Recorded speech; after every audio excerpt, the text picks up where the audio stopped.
Thank you all very much for being here again, and a very warm welcome to you, to all of you. If this is your first occasion, this is our third webinar in the series of Gleaning Training for Communities. Today we're going to be focusing on working well with farms and farmers. So just a quick overview.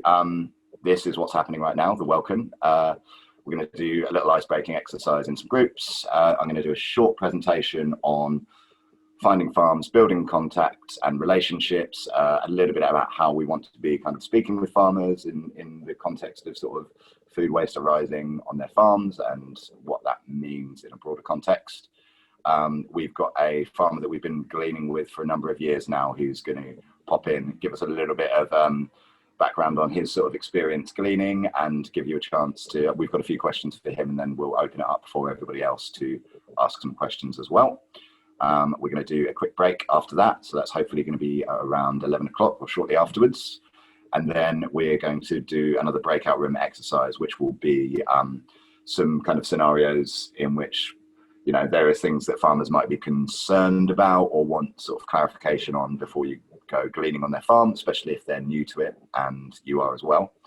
And then we'll do that as a sort of breakout room and then come back and give feedback to the group and sort of capture some of that learning. And then we're also going to, and then I'm going to pass over to Phil, and he's going to run a bit of a sort of participatory session on how to run a gleaning day and the kind of considerations that we need in the immediate run up, during, and yeah, we'll be getting a few ideas from all of you as well. And then we're going to do sort of just wrap up with a bit of a Q&A and a rundown of the next session. So yes, today's is, as we said, Thursday the 3rd of September, and we're going to be just giving you the rundown on that. And then next week, which is the last session, also on Thursday, we're going to be sort of focusing on creating a strong group and network and sort of maintaining how we can all communicate together after this, share learnings and positive stories. And we're also going to be working a little bit around some ideas for fundraising for your gleaning, and any sort of questions around the type of organisation and other alliances that you can build. I'm just going to pass over to Maddie for a little bit of housekeeping, if possible. Thanks. Yeah, so we just run through this at the beginning of every session.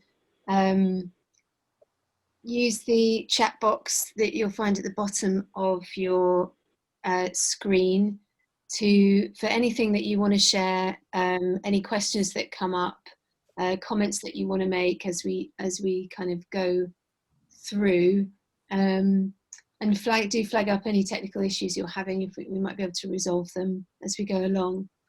You might need to, if you want to interject at a certain point in the presentation or something, do use the raise your hand function if you want to speak, or you can just raise your hand, you know, in the screen as well. And yeah, use gallery view when we're all together, because that's quite a nice way of feeling like we're a cohesive group, as if we were all in the same room together.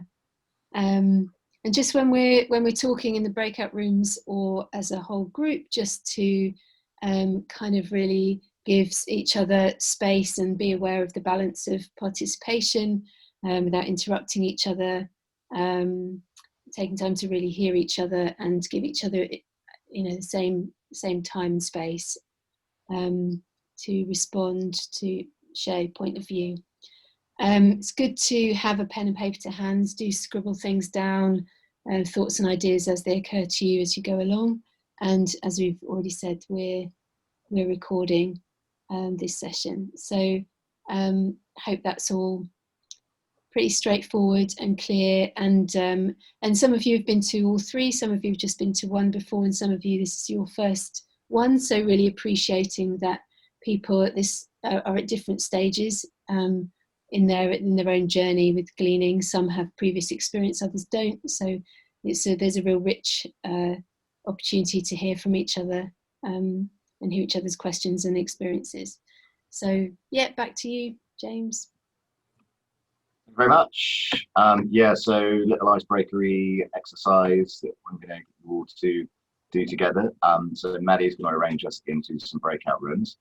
And I'd just like you to sort of reflect on the following sort of question, and kind of share it with each other in your groups. So if possible, I'd like you to kind of think about a kind of a positive experience or memory that you might have related to food growing or food being grown.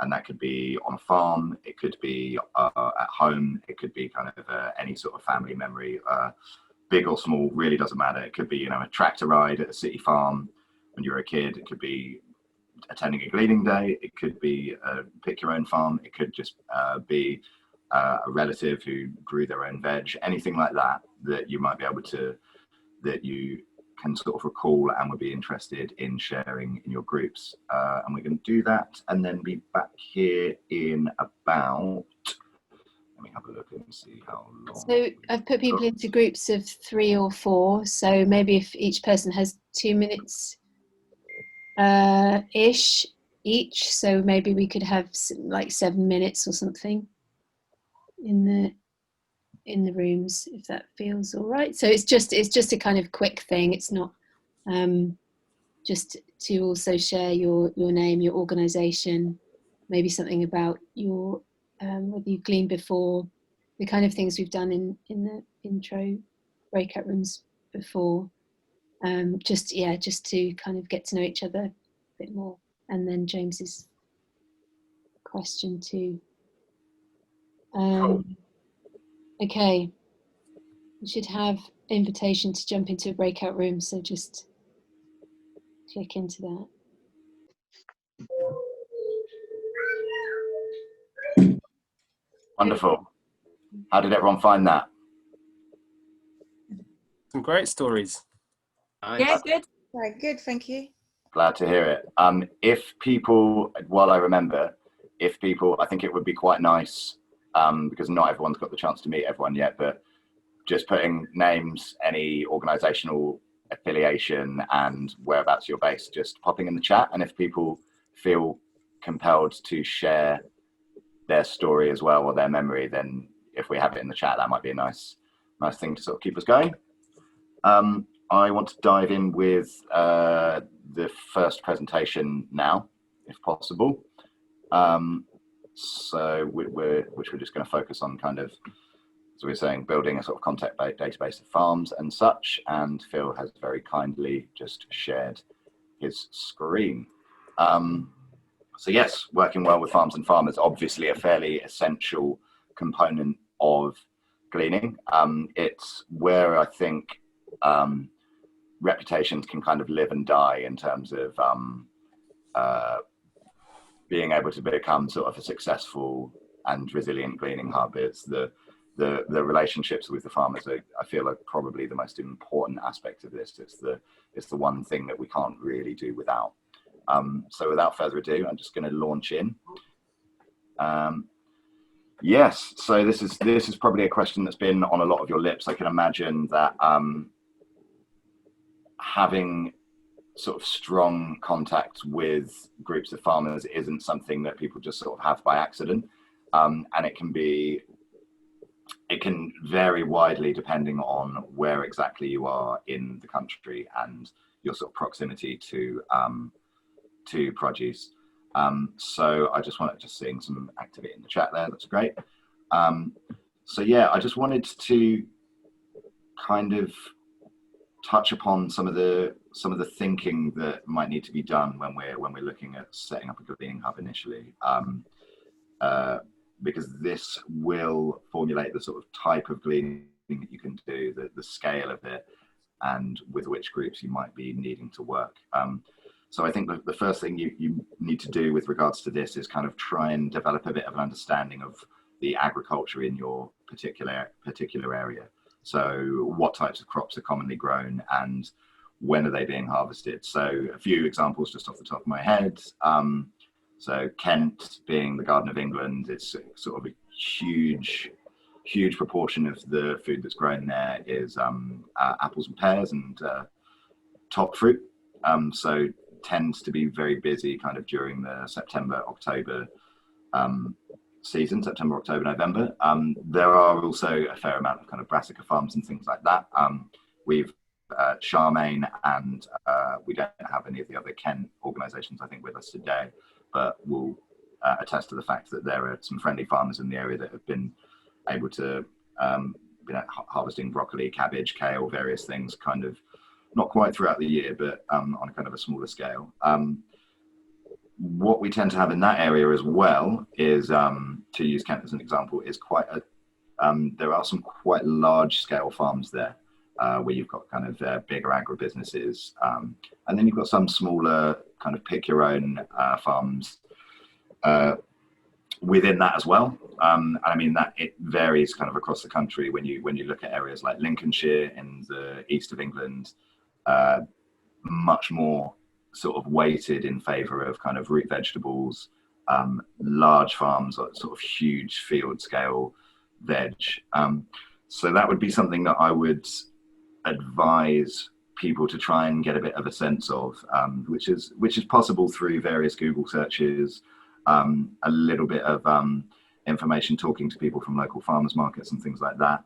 And if there isn't an enormous amount in your area, then it's not necessarily the end of the world. There might be other groups that are working kind of a little bit further out of your region. It can often be an issue working in kind of urban areas. I sort of came into feedback working as the gleaning coordinator for London, and as you can imagine, found it relatively difficult to find sort of a fairly large number of big farms that were quite close.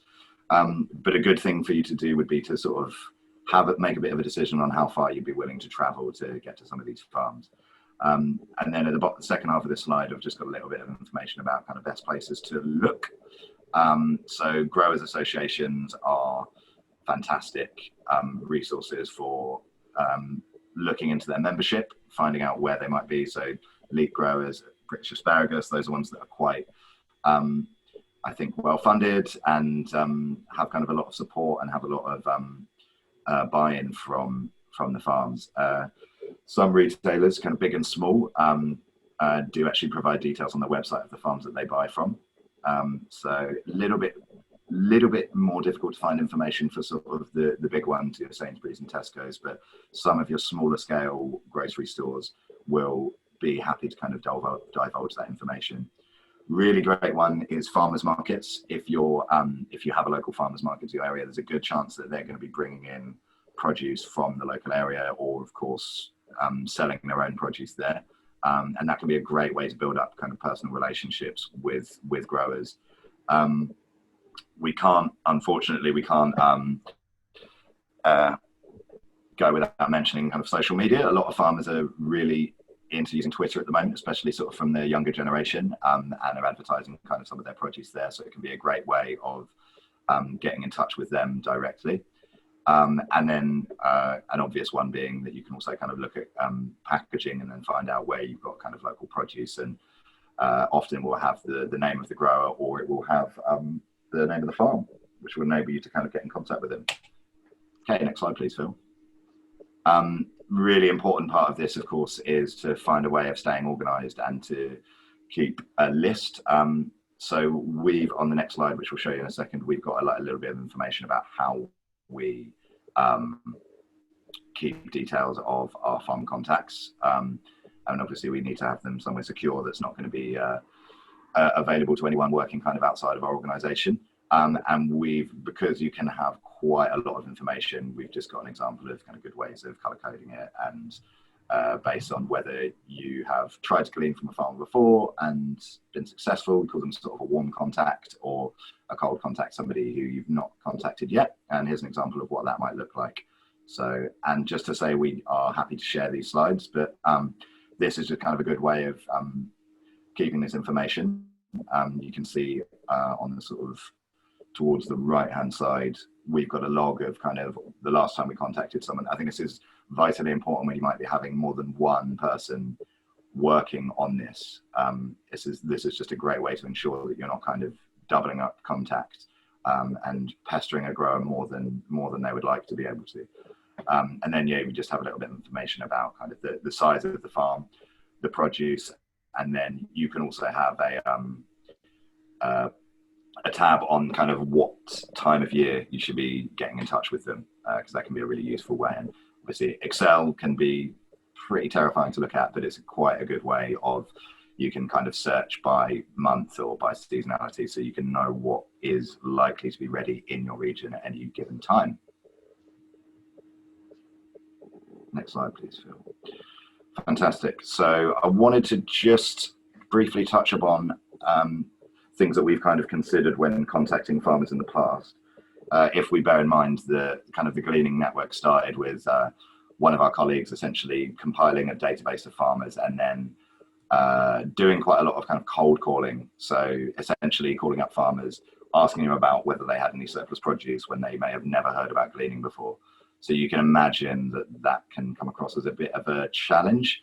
So it's kind of worth just pointing out that it can be a bit of a sensitive topic, food waste. It's affecting farmers' livelihoods, so it's really worth being considerate in your conversations and communications.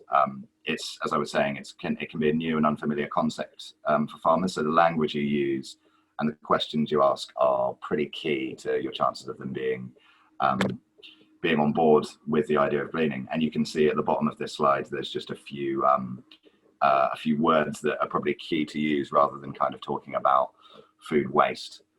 The other thing to consider is it's really important to try and speak to the right person on the farm. When you have kind of a smaller size farm, being able to speak to the farmer directly is going to be of real benefit to you, because they'll be able to tell you immediately kind of what might be available, whether it's something that is going to be possible or not. And it tends to be the case that farmers are busy out in the field, don't have as much time to kind of check emails.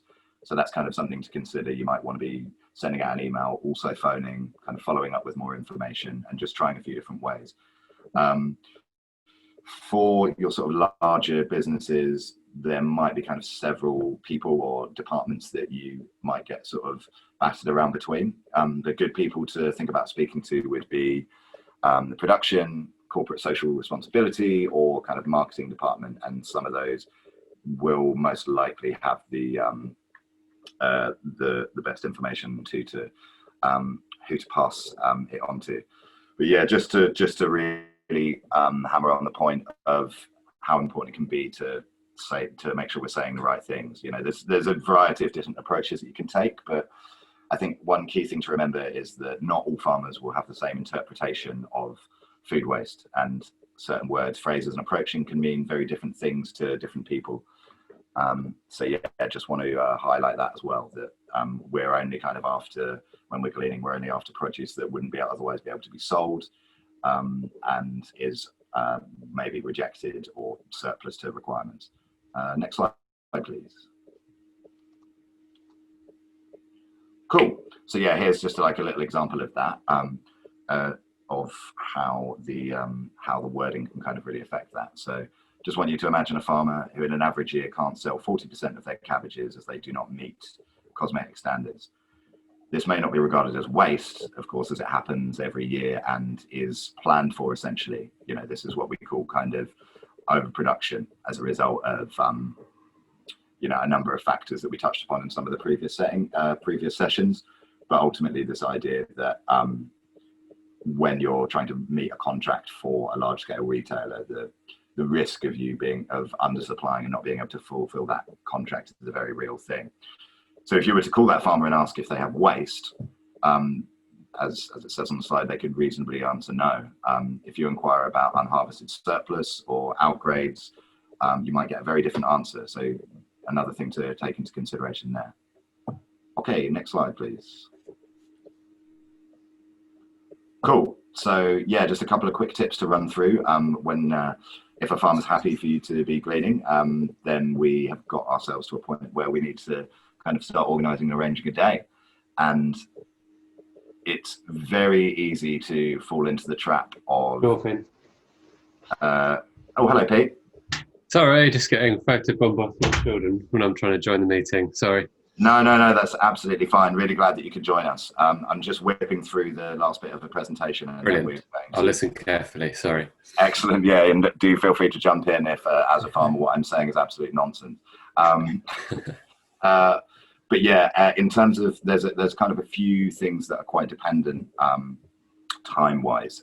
And one of the things that we've kind of always wanted to ask farmers is kind of what the latest time is that we would be able to kind of pick the crop, just because this is a really important factor of finding the balance of giving yourself enough time to organize the gleaning day and get volunteers, get your kind of redistribution network sorted, but also giving us enough time for that produce to have a really decent shelf life on it as well, because we don't want to find ourselves where we're distributing to charities and organizations and they're not going to have a huge amount of time to deal with that.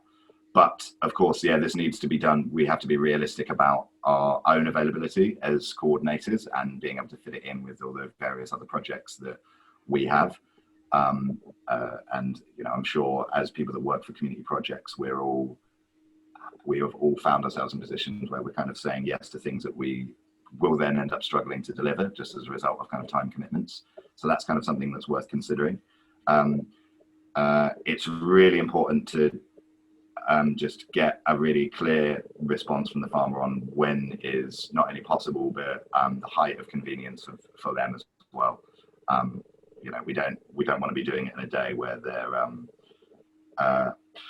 they're either too busy and wouldn't be able to. It's always nice to be able to come and ask a farmer to brief the volunteers as well and just make sure everybody's aware of kind of a lot of the health and safety limitations. So yeah, it's about kind of finding a balance between the availability of everyone to make it as easy as possible, and as I mentioned as well before, the time frame in which we are going to harvest the crop. Okay, next slide, please. Brilliant. So yeah, here's just 3 key things just to kind of think about. Again, in terms of the way that we frame discussions with farmers. So the first one being the kind of waste or surplus can come at very different stages of the process.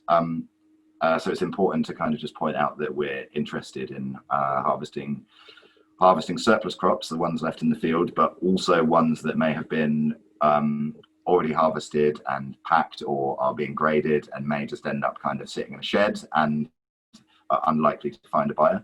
We're often in a position where a grower might be trying to find a buyer and then at the last minute, for whatever reason, unfortunately isn't able to do so. So it's clear in your sort of communications with farmers that they're aware that that's some produce that you would be interested in capturing as well. So yeah, a little does go a long way in terms of gleaning with community projects. Farmers, due to the size of the field and scale of operations, tend to think in quite big quantities.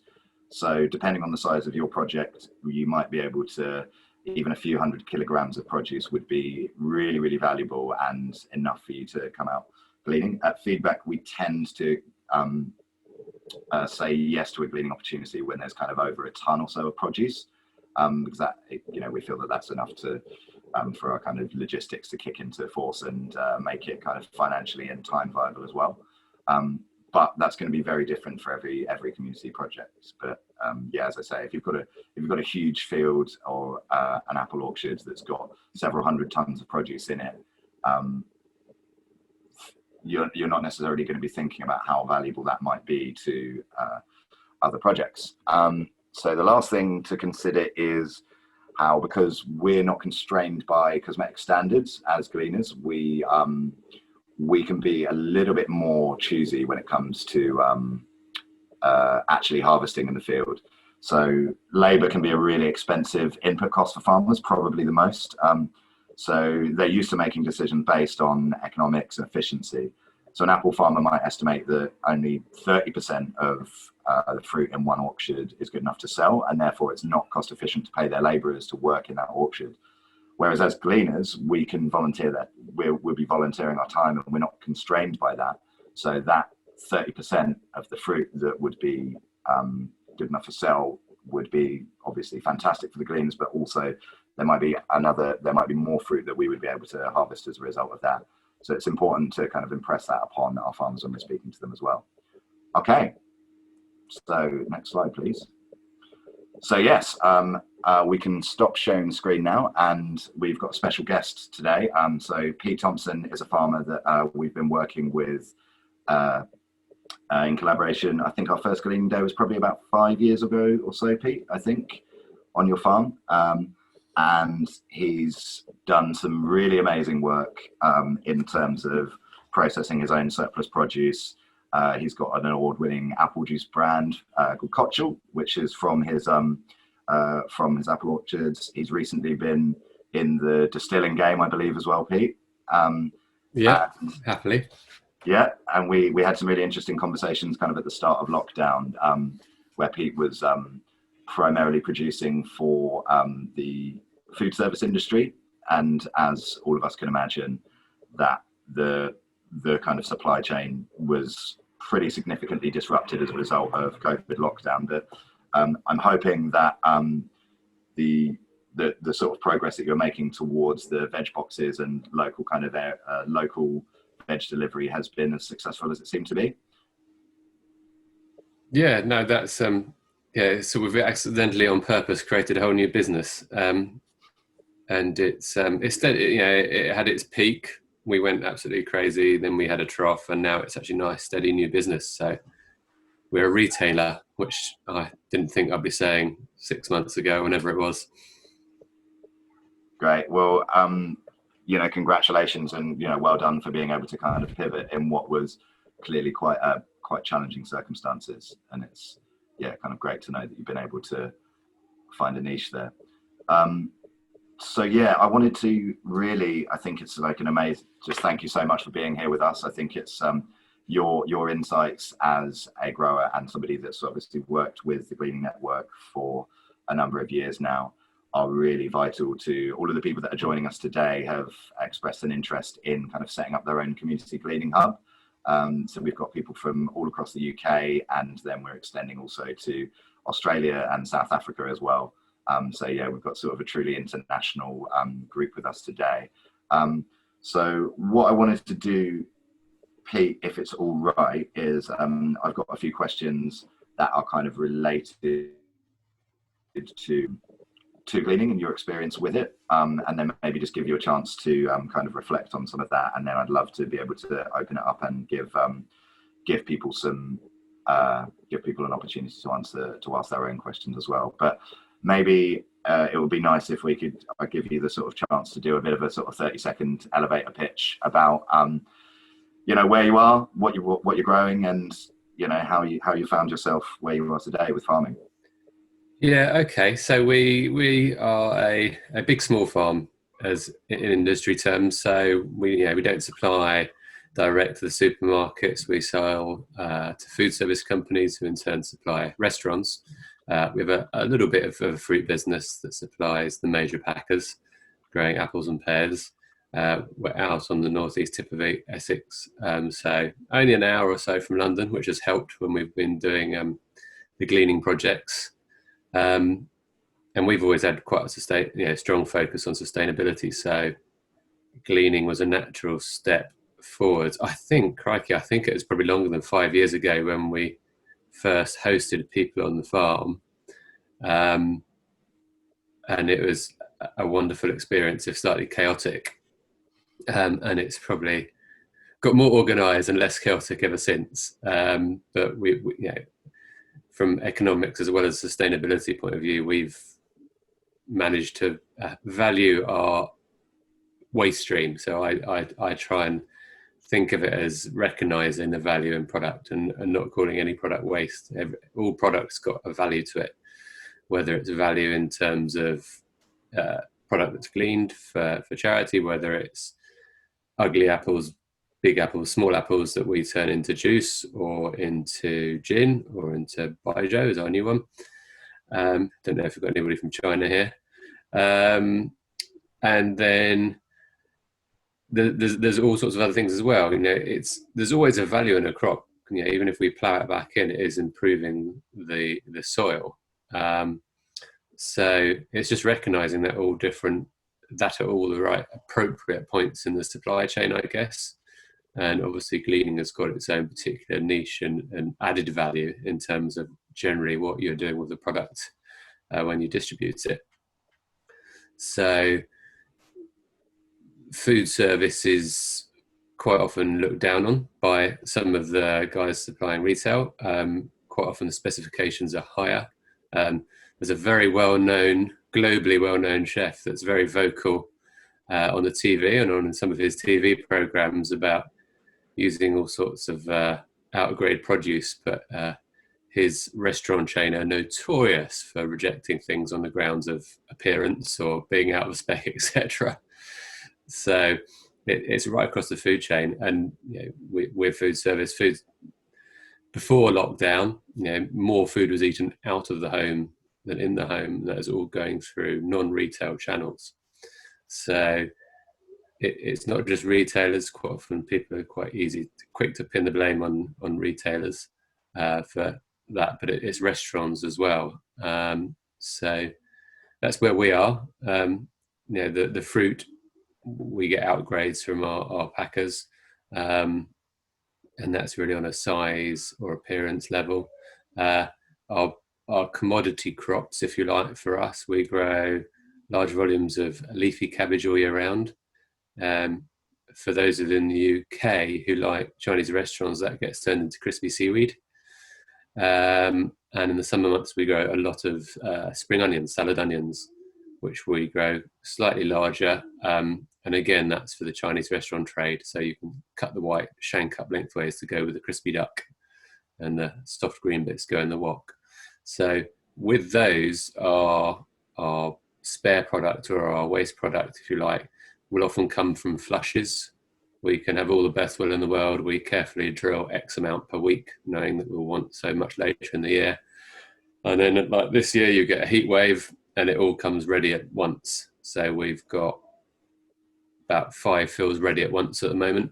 It's getting towards the end of the season. So I think there's 13 pallets of onions going out today to, I'll get this right if it's fair share or feedback. I think it's fair share. It's going out to fair share today, another 13 pallets next week. Whereas 4 weeks ago, we were telling customers we hadn't got enough.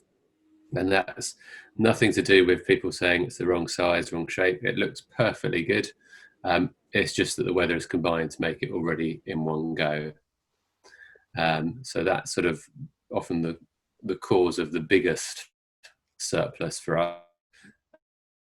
Things like weather. We had back in April, we had 2 minutes of hail that hit all our crops, smashed holes in the leaves of the cabbage, made the spring onions look like someone had taken a shotgun to them. All perfectly edible, but doesn't look right. So again, we had a big splurge of excess at the same time then. And some of those can be fairly short notice in terms of us needing to move them before they go over.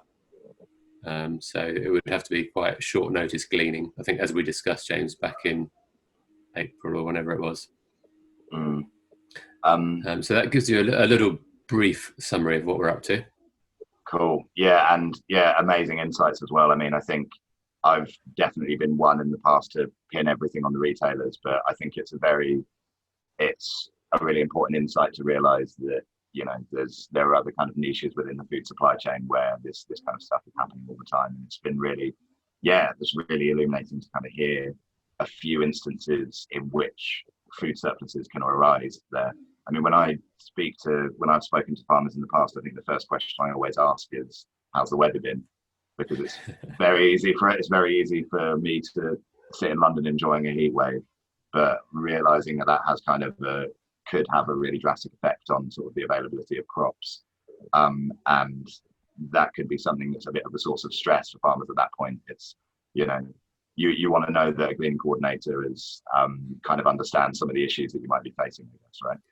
Yeah, I mean, I only caught a little bit of your presentation, James. So, but that is one of the things that a lot of good stuff you mentioned. That is one particular value as a coordinator, is to have that realistic and knowledgeable understanding of what you're talking about, whether it is just the seasonality of things or how weather can impact. So, seasonality, there's a well-known French chef on social media just last week bemoaning the fact he couldn't buy English apples. That's because none of us are picking them yet. So, don't ring up and ask for English gala in September when it's still on the trees for another month, etc. And there's a little bit of, it's probably common sense, but we live with the weather day in, day out. And remember, the weather can be quite different in different parts of the country. In the UK, we're a funny island climate, so it can be a thunderstorm here and it can be glorious sunshine 5 minutes down the road. So just that little bit of awareness always helps. Cool. I want to open it up to the floor to see if anybody has any specific questions for Pete. I guess it could be, specific to kind of their region, or just any more kind of general questions.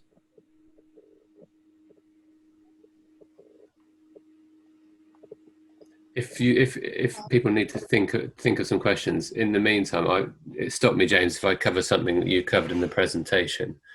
But much of the challenge is, I know you spoke about time, and obviously if farmers are contributing, the time is the cost. There's no cost to the crop in the field because we've already got it. That money has been spent and has long been forgotten in some respects. But bear in mind, when you are coming to a farm, the farmer or his crew are going to be spending time, which is costing them, in helping you get set up, get organised. From experience in the past, it's being as organised as you can with a very clear chain of command, if you like, so the farmer knows who to speak to, trying to get everyone to arrive all at the same time, at the same place, in organised fashion. It's difficult, I know. Quite often people come in cars, some people come by public transport. If you can have a meeting point perhaps off farm, or even very close to the farm, just so that it's all really well coordinated, it does make life a lot easier. I think the gleaning process is a lot improved now, but also probably take a moment to ask the farmer or the manager's advice on how to get the crop out of the field. It's our first glean was absolutely heartwarming. We hadn't got a clue who was coming. I was have to be careful now. I was expecting slightly older demographic, who sort of coming a bit locally. We had fleets of cars come down or people come down the train. They got taxis, buses. They made it to the local pub, and then they rang us from there. Then they appeared at the farm. Everyone was young and enthusiastic, and I think it was a lovely summer's day, and everyone was just glad to be out of London. And it was like herding cats. There was just people all over the field. Everyone had a wonderful time. We could have probably gleaned about 5 times as amount in about a quarter of the time if they had just stopped, paused, and said, okay, what should we do? And we said, right, one by one, boxes out first, etc. So a little bit of the mechanics can help us all. And obviously, if it's not a sunny day, you guys really want to be in and out of the field as quickly as possible as well. So that, allied with making sure that the farmer's aware of what resources the farmer needs in situ, in terms of a tractor and trailer to haul the product back to the base, the right boxes, toilets, etc., can make everyone's life a lot easier. But it was wonderful. Everyone had such an amazing time. It was heartwarming, and that's why I made it again, because of the engagement with the people that came out, and who clearly, a lot of people hadn't been on a farm, a lot of people not used to being in the countryside. That was wonderful. But just a little bit of organisation always helps. Goes a long way. Yeah, and obviously we massively appreciate you inviting us back after that. I mean, I think a key, what I'm hearing a lot of that is just communication prior as well is a very important part. So we've got some templates that we can share with all of you, which are essentially a list of questions that you would ask a farmer in the run up to a gleaning day, i.e., where's an ideal meeting point? Where are the toilets on site? X, Y, Z. Those are kind of things that have come out of the back of experiences like that. Charmaine, you had a question. Yeah. Hi. Hello. Hi, Pete. Hiya. Just a couple, if that's okay. Cool. The first one is, I'm not sure if you caught that part of the presentation. It was really invaluable for me about language when approaching farmers. So be mindful, don't be asking for food waste, but using words like unharvested, surplus, downgraded, etc.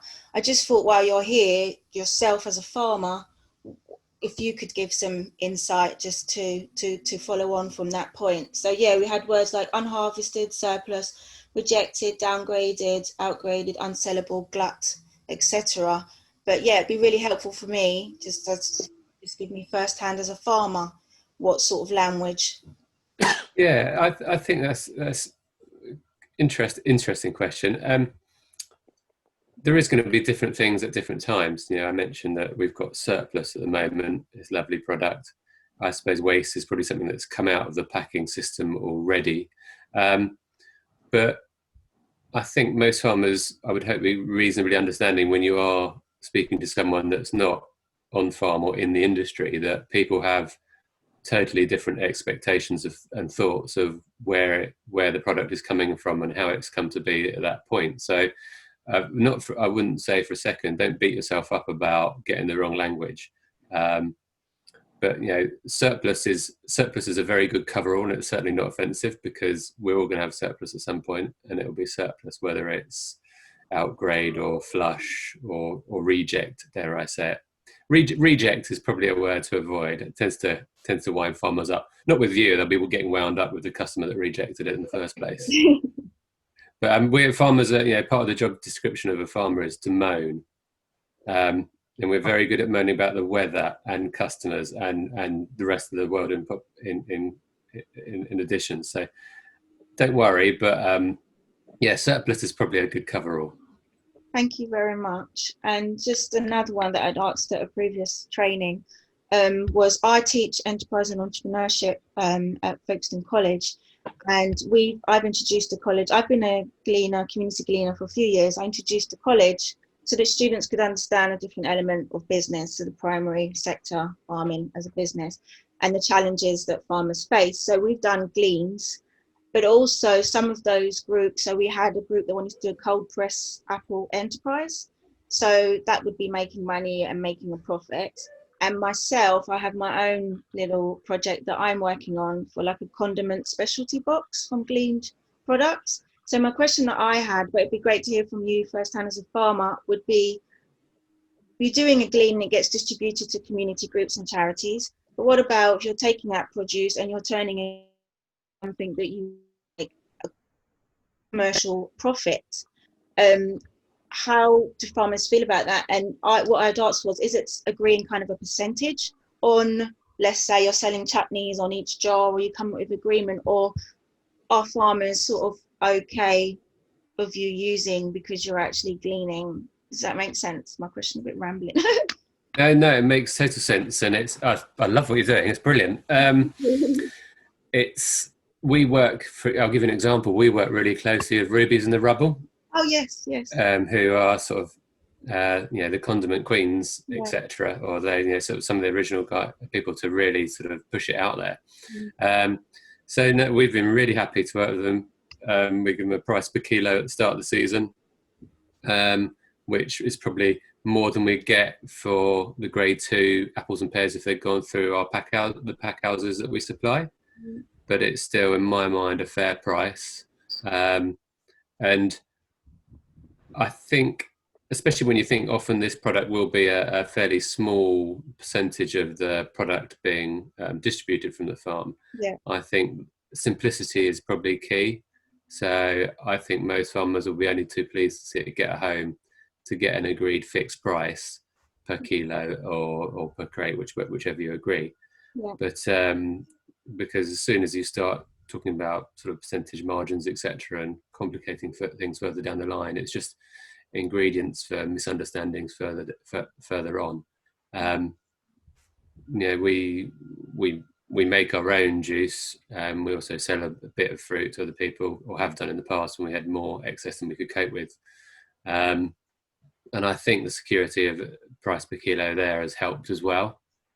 And certainly for your students, it's a fairly clear cut way of being able to work out your margins and knowing you're making a profit. You're going to make a profit at the end of it as well. Yeah. We've been trying to engage for years with retailers who've been taking the grade 1 product, saying if they take the grade 1 product and impose slightly punishing specifications, then perhaps we think they have a moral value to consider taking any product made of the grade 2 or outgrade product as well. But that's sort of repeatedly hit a brick wall. We haven't got anywhere with it yet. And we now have we've diversified into having this online retail offering, which came out around because of COVID, but had been at the back of our minds anyway. So we sell our product, we sell other local producers' product, all with very broad specifications, I hasten to add. And we also have a little thing on there whereby we're going to start selling products that people have made using our product produce, hence the rubies and the rubble products and some of the spirits, etc. So yeah, I can love to share that more with you if you want to, sort of in due course. Yes, please. Yeah. Thank you so much. That's really helpful. Thank you. Joy, I believe you had a question. Yes, I do. Am I? Oh yes, I'm moved. Could you expand more on what you term short term in terms of getting there to pick? Presumably that it alters depending on the crop, but are we talking 2 weeks, 1 week, a few days? How would you categorise that? Yeah, very much crop dependent. If you're talking about sort of useful to think along the lines of how long stuff lasts in the fridge when you get it home. So a fairly soft, perishable item like salad, onions, tomatoes, that's going to need a really quick turnaround. You get onto something like leeks or cabbage, they are going to sit in the field for a while longer, quite considerably so, and then, which is sort of definitely weeks, salad, onions, tomatoes might be days, and then you get onto probably top fruit, so your apples and pears, where they're going to stick on the tree for quite some time. They will be gradually ripening on the tree. I guess, James might correct me, but a lot of product from modern orchards, people go through and pick it all in one hit, and you'll have access to the harvested product, James? With apple orchards, actually, we tend to they'll grade in the field and leave stuff on the tree. So you've got a lot of them will have just a paddle with a hole that's this small and a hole that's this big. And if it fits between either of them, there's too small or too big. So you've got time when the apple's on the tree. You've got weeks as well. I mean, Braeburn, take a common apple as example. We pick them when they're pretty rock solid. Whenever the cubs and the beavers come out every harvest to have a look at what we're picking, they always lose several teeth in the Braeburn because they can't stop trying them and they're still really hard on the trees. And they sort of ripen once they're off the tree. An apple like Opal, a bit less time because it's ripe, it's picked ripe. So once the farmer's been through it, that crop is sort of days are numbered when it's on the tree. They'll start dropping off, and you'll have a product with less shelf life on it. But rule of thumb, look at the fridge, see what lasts longest in the fridge, and that gives you a little bit of a guide to what's going to last longest in your timescales for gleaning. Okay, thank you. Can I ask another question? Yeah. This is a bit of a nitty-gritty one about public liability insurance. Do you carry public liability insurance, or do the people gleaning need to have that? And possibly, I'm thinking it might depend on whether you do pick your own. We don't do pick your own, but we do have extensive public liability insurance. When we had our first glean, I did check with insurers, are we covered? Yes, we are. It would have been a different story if we were doing pick your own, because we would have been charging people for the pleasure. Because you're volunteers and coming to take it away as a service, then it didn't require insurance. But we've got, as a reasonable sized business, a fairly significant policy in place anyway.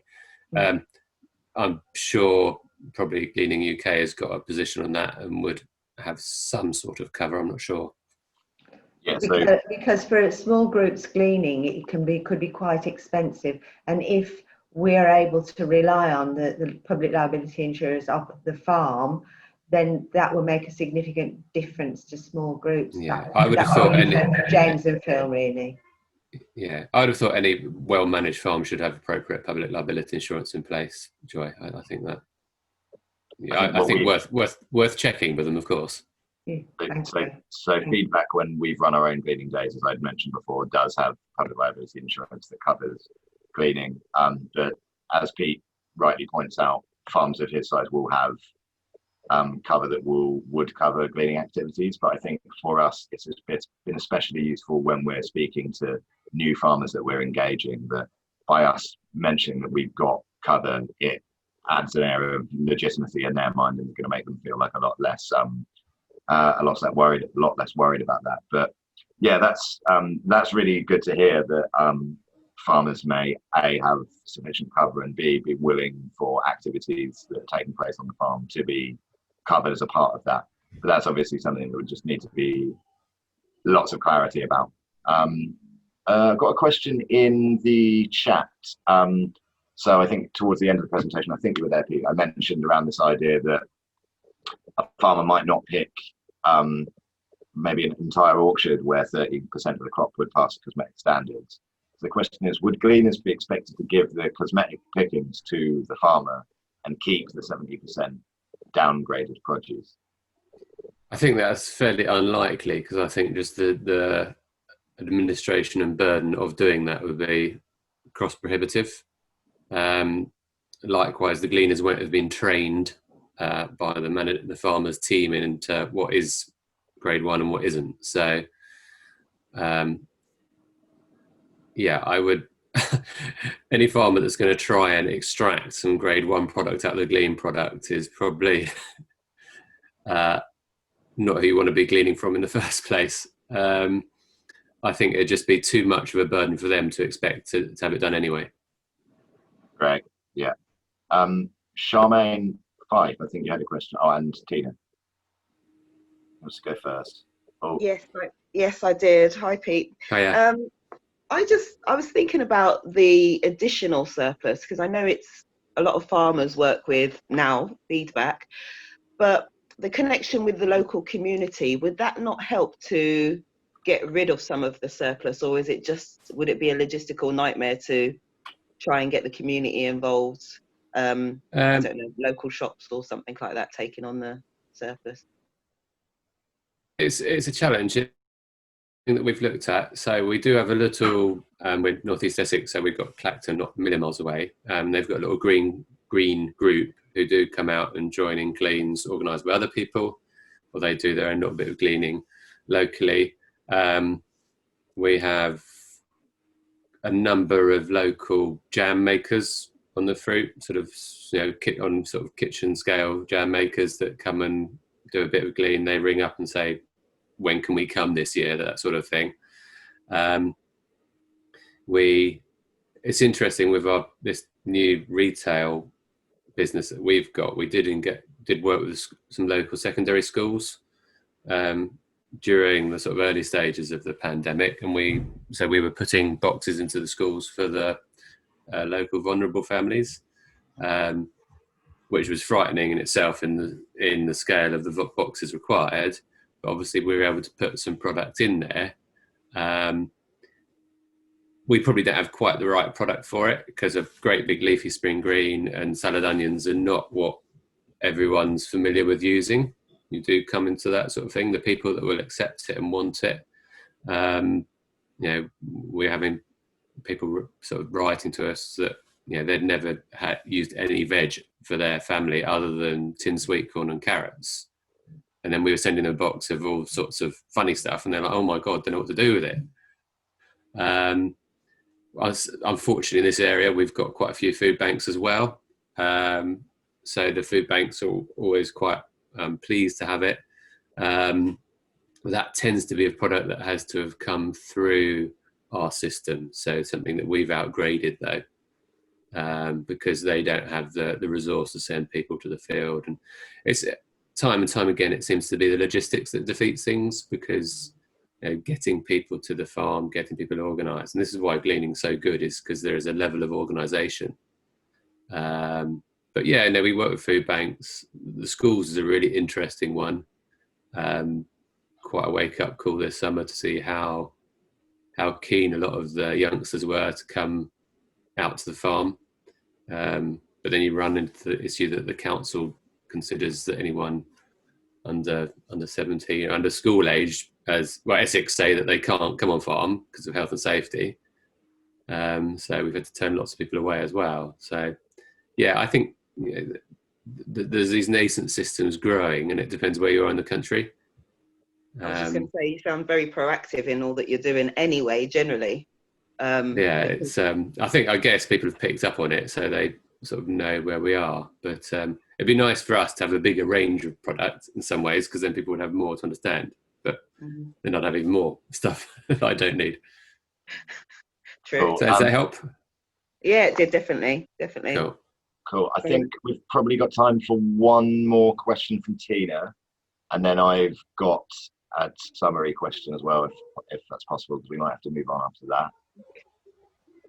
Yeah, I was just, you are obviously, as Charmaine's just said, a very receptive farmer to this. How do you suggest that we approach the farmers the very first time? So that very first phone call, because I did try a couple last year. One farmer wouldn't even speak to me, and I knew he was in the same room as his receptionist or his secretary or whatever.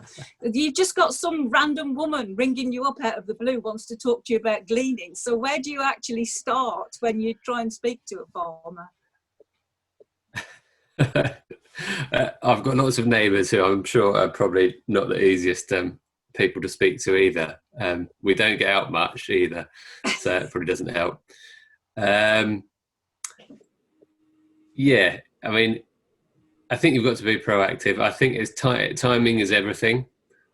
So, you know, the problem, you've got to pitch it. So if you're talking something like bulb onions, if you've been out and about and seen that the farmer is harvesting his onions and you can see onions left in the field, then offering to take things off his hands at no cost. And it's sad to say that at no cost probably needs to come into the conversation pretty early. Despite all the brand new discoveries and Range Rovers, farmers do like to moan about not having enough money. But it is, and it's almost finding different approaches as well. That, you know, if people won't speak to you, think of other people in the community that they might be aware of. The local NFU office, so National Farmers Union, has got local and regional offices. So, you know, a call to their local office, and that local office will probably have an arable branch and a horticultural branch. There's no point really giving the arable guys a call, because you're not going to go and sort of scrape up wheat after the combine. But if there's onion growers, potato growers, etc., they're the ones that you want to get into. So I think a quick word, probably in advance of the seasons, to the local National Farmers Union regional and district offices might be quite useful. Yeah, because there's regional, county, district, and then local. And they at least will know the receptive ones of their membership. CLA is probably another body that you could approach too. The who, sorry? CLA, Country Landowners Association. And then there's a smallholders and tenant farmers organisations. But NFU is probably the best port of call to start with. Do you think farmers are do they know about gleaning now? Or is it still a little bit? Because basically, if anybody stands in front of me longer than 2 minutes, I'll start talking to them about gleaning. And I've only ever met one person who'd ever heard of gleaning before I started talking to them about it. So do you think it is getting a term that's getting more understood by the farming community? I hope so. It's pretty well publicised in the farming press. So I've read about it in the farming press, so that, you know, people do read that, and these magazines have got massive circulation, so that's being read. You know, gleaning's a very old word, so we happened across an old neighbour that was, you know, he just pulled me over and he said, "We've got people gleaning in the field for," and he had no clue that it was being an organised thing, and he thought it was amazing. He just thought there's lots of people from the local village. I said, "Oh no, these people from X, Y, and Z." And he couldn't believe it. So it is an old word, but I think it's getting out there, certainly in the press. I guess one thing I would point out is that whilst it is an old word, it's still not that familiar to a lot of people. So we actually tend to not call it gleaning on the phone until we've basically got buy-in, because somebody thinks you're offering a cleaning service or whatever it is, or that we want to come and steal their stuff. It is a bit of a it can be a bit of a challenging one. So definitely, you can use phrases like helping farmers find avenues for surplus crop. Could be like a first good opening sentence or something like that, because it puts you in a slightly, it sounds a bit sales pitchy, but the question I was going to ask was actually a little bit of if you had any top tips for people in various, we've got people here from different regions and indeed different countries, about organizations that they might be able to kind of contact. We mentioned kind of growers associations as being a good one, but I think you kind of you gave some quite good tips of organizations that you could contact about finding potentially glean friendly farms. But I don't know if there's any more that might have popped into your head, but I think that was quite a good summary, kind of your local NFU branches. And I think they're pretty good ones on the ground. There's probably, there's the wider industry organizations and publications that you know of, sort of various associations, crop associations. But I think if you want to get to the actual producers, you've got to go to sort of the ground membership, as it were. And so something like the NFU, there's very similar organisations in different countries across the world, and that just gives you a little bit of a head start, because they will sort the wheat from the chaff. They won't, they won't bother ringing up the grumpy old man with a shotgun. And I was thinking earlier, it's being organised and being prepared. So when you do ring up, you can already answer all those questions about how the logistics will work, who will manage it, how the health and safety works. Have a health and safety policy or a risk assessment already done, and say you will do a risk assessment on arrival. You can send it over, because a lot of what you're doing is going to be horticultural product and people growing fruit and vegetables, because we have that scale of workforce. We're more used to lots of health and safety requirements. So that is one to tick off.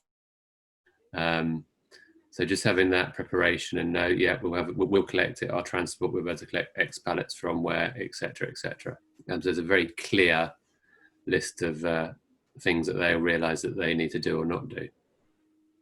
Gotcha. I think one lightning quick final question from Steve, if that's okay. Yes. Can everybody hear me? Am I unmuted? I can hear you, Steve. Right, okay. First of all, apologies for my late arrival. I had another Lions thing that Lions do with the schools. Schools are going back. And this program that we're doing, we need to sort things out.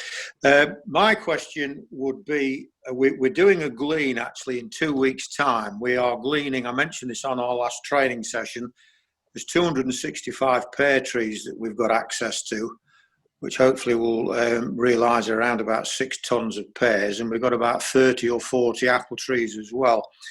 The next thing that we've got our eyes on is potatoes. There's quite a lot of potato farmers, or a farmer who has a lot of potatoes in his fields. And I'm just wondering if there was any particular tips you might have with gleaning potatoes, because taking pears off a pear tree is relatively simple, I'm hoping. But taking potatoes out of a field will be a little bit more arduous. So I don't know if there's any particular tips that anybody's got with regards to gleaning potatoes. Will he have windrowed the potatoes? Will he have got them out of the ground for you, or are they still in the ground? Right now, I'm not certain. I believe that some of the potatoes may very well still be in the ground. Some of the potatoes might have been harvested and might very well just be in a pile because they've been graded. I'm not quite sure about the logistics of that at the moment. But there is a farmer locally who's got a lot of potatoes, and he is interested in gleaning or helping farmers find avenues for surplus stock, which I thought was quite a good line. Yeah, absolutely. So I don't know if there's any particular things that we need to know about potatoes. I would have thought. I mean, it depends what they are, what variety, etc., in terms of how brutally you can handle them. If they're a thin-skinned variety, you don't want to be taking shovels down and sort of shoveling them up into boxes, etc. Obviously, massively depends on whether they're all in a heap for you or if they're in the dirt. But farming is like most other production systems in the fact that if you can get an efficient product process in place to do it, it will speed you up and help everyone's backs and endurance. So if you can have a system whereby some people are getting the potatoes out of the ground and others are following and just the mud off, then else is following up, and then you're leaving all the filled boxes behind you that then someone can go along and stack up into pallets. So yeah, it's a good old factory production line in some respects. And then in terms of keeping your guys going, you can rotate the jobs around so one person's back isn't shot after half an hour when everyone's okay. So it's always worth just stopping at the start and having a little think about how's the most efficient way of going to do this. Don't just pile in. And allocate tasks accordingly. That's really, really amazing, really useful reflections. We have overrun a little bit, but that's because that was like really amazingly useful and illuminating. So I think we're going to take a break now. But yeah, I just wanted to say, Pete, thanks so much for coming and sharing your insights. I think that was absolutely amazing. And yeah, you got more useful things said in that half an hour than I could have done in 4 webinars. I missed yours, but I'm sure you covered everything before I was there, James. Yeah, naturally. Yeah, you're just repeating what I've been saying. Yeah, no, just again, just warmest thanks. That was really, really amazing. Lovely to see everyone involved. And if you want to pass my email address on, if anybody's got any follow-up questions, James, that's absolutely cool. All right. Brilliant. Really appreciate that, Pete. Thank you so much. Cool. And thank you for getting me out of the rain for an hour. Yeah. Cheers. Thank you. Nice one. Okay. Wonderful. Yes. So we, kind of thought it would be useful to kind of overrun a little bit there, but we've been going for nearly 90 minutes. So I thought it would be a good chance for us to have a 10-minute get away from this a little bit. So if people would be able to join us at 25 to 12, that would be amazing. Okay. Happy days. Welcome back, everyone. Hopefully lots of interesting thoughts percolating around our brains having heard from Pete. I thought he was super insightful, just being a stand-up character. The points that really hit home for me were the ones about being a well-organized, easy to deal with organization. So having that clear communication in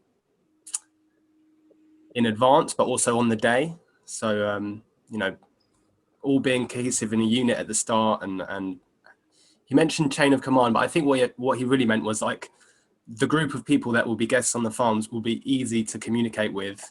And for that kind of means the farmers not repeating themselves to everybody in the group. I think we're probably waiting for a couple of people to come back, unless some have had to leave. But basically, for the remaining part of the session, we thought we'd do a sort of participatory run through of the different aspects of the day itself, based on running a gleaning day itself, based on what Pete shared with us, and then also some insights that I'm going to be able to share. Before we move on to that, those of you that were in the webinar last week will remember at the end we just suggested people could go away and have a little sort of moment of reflection and have a think about ways to build volunteer numbers, and also to think about distribution outlets and particular groups that you could potentially supply were you to find yourself in possession of a very large volume of one bit of fresh produce with a limited shelf life. Did anyone have any thoughts that they wanted to share with the group based on that, that idea? We'll just sort of have a couple of minutes sharing if anyone had any reflections, either on recruiting volunteers or on the onward distribution.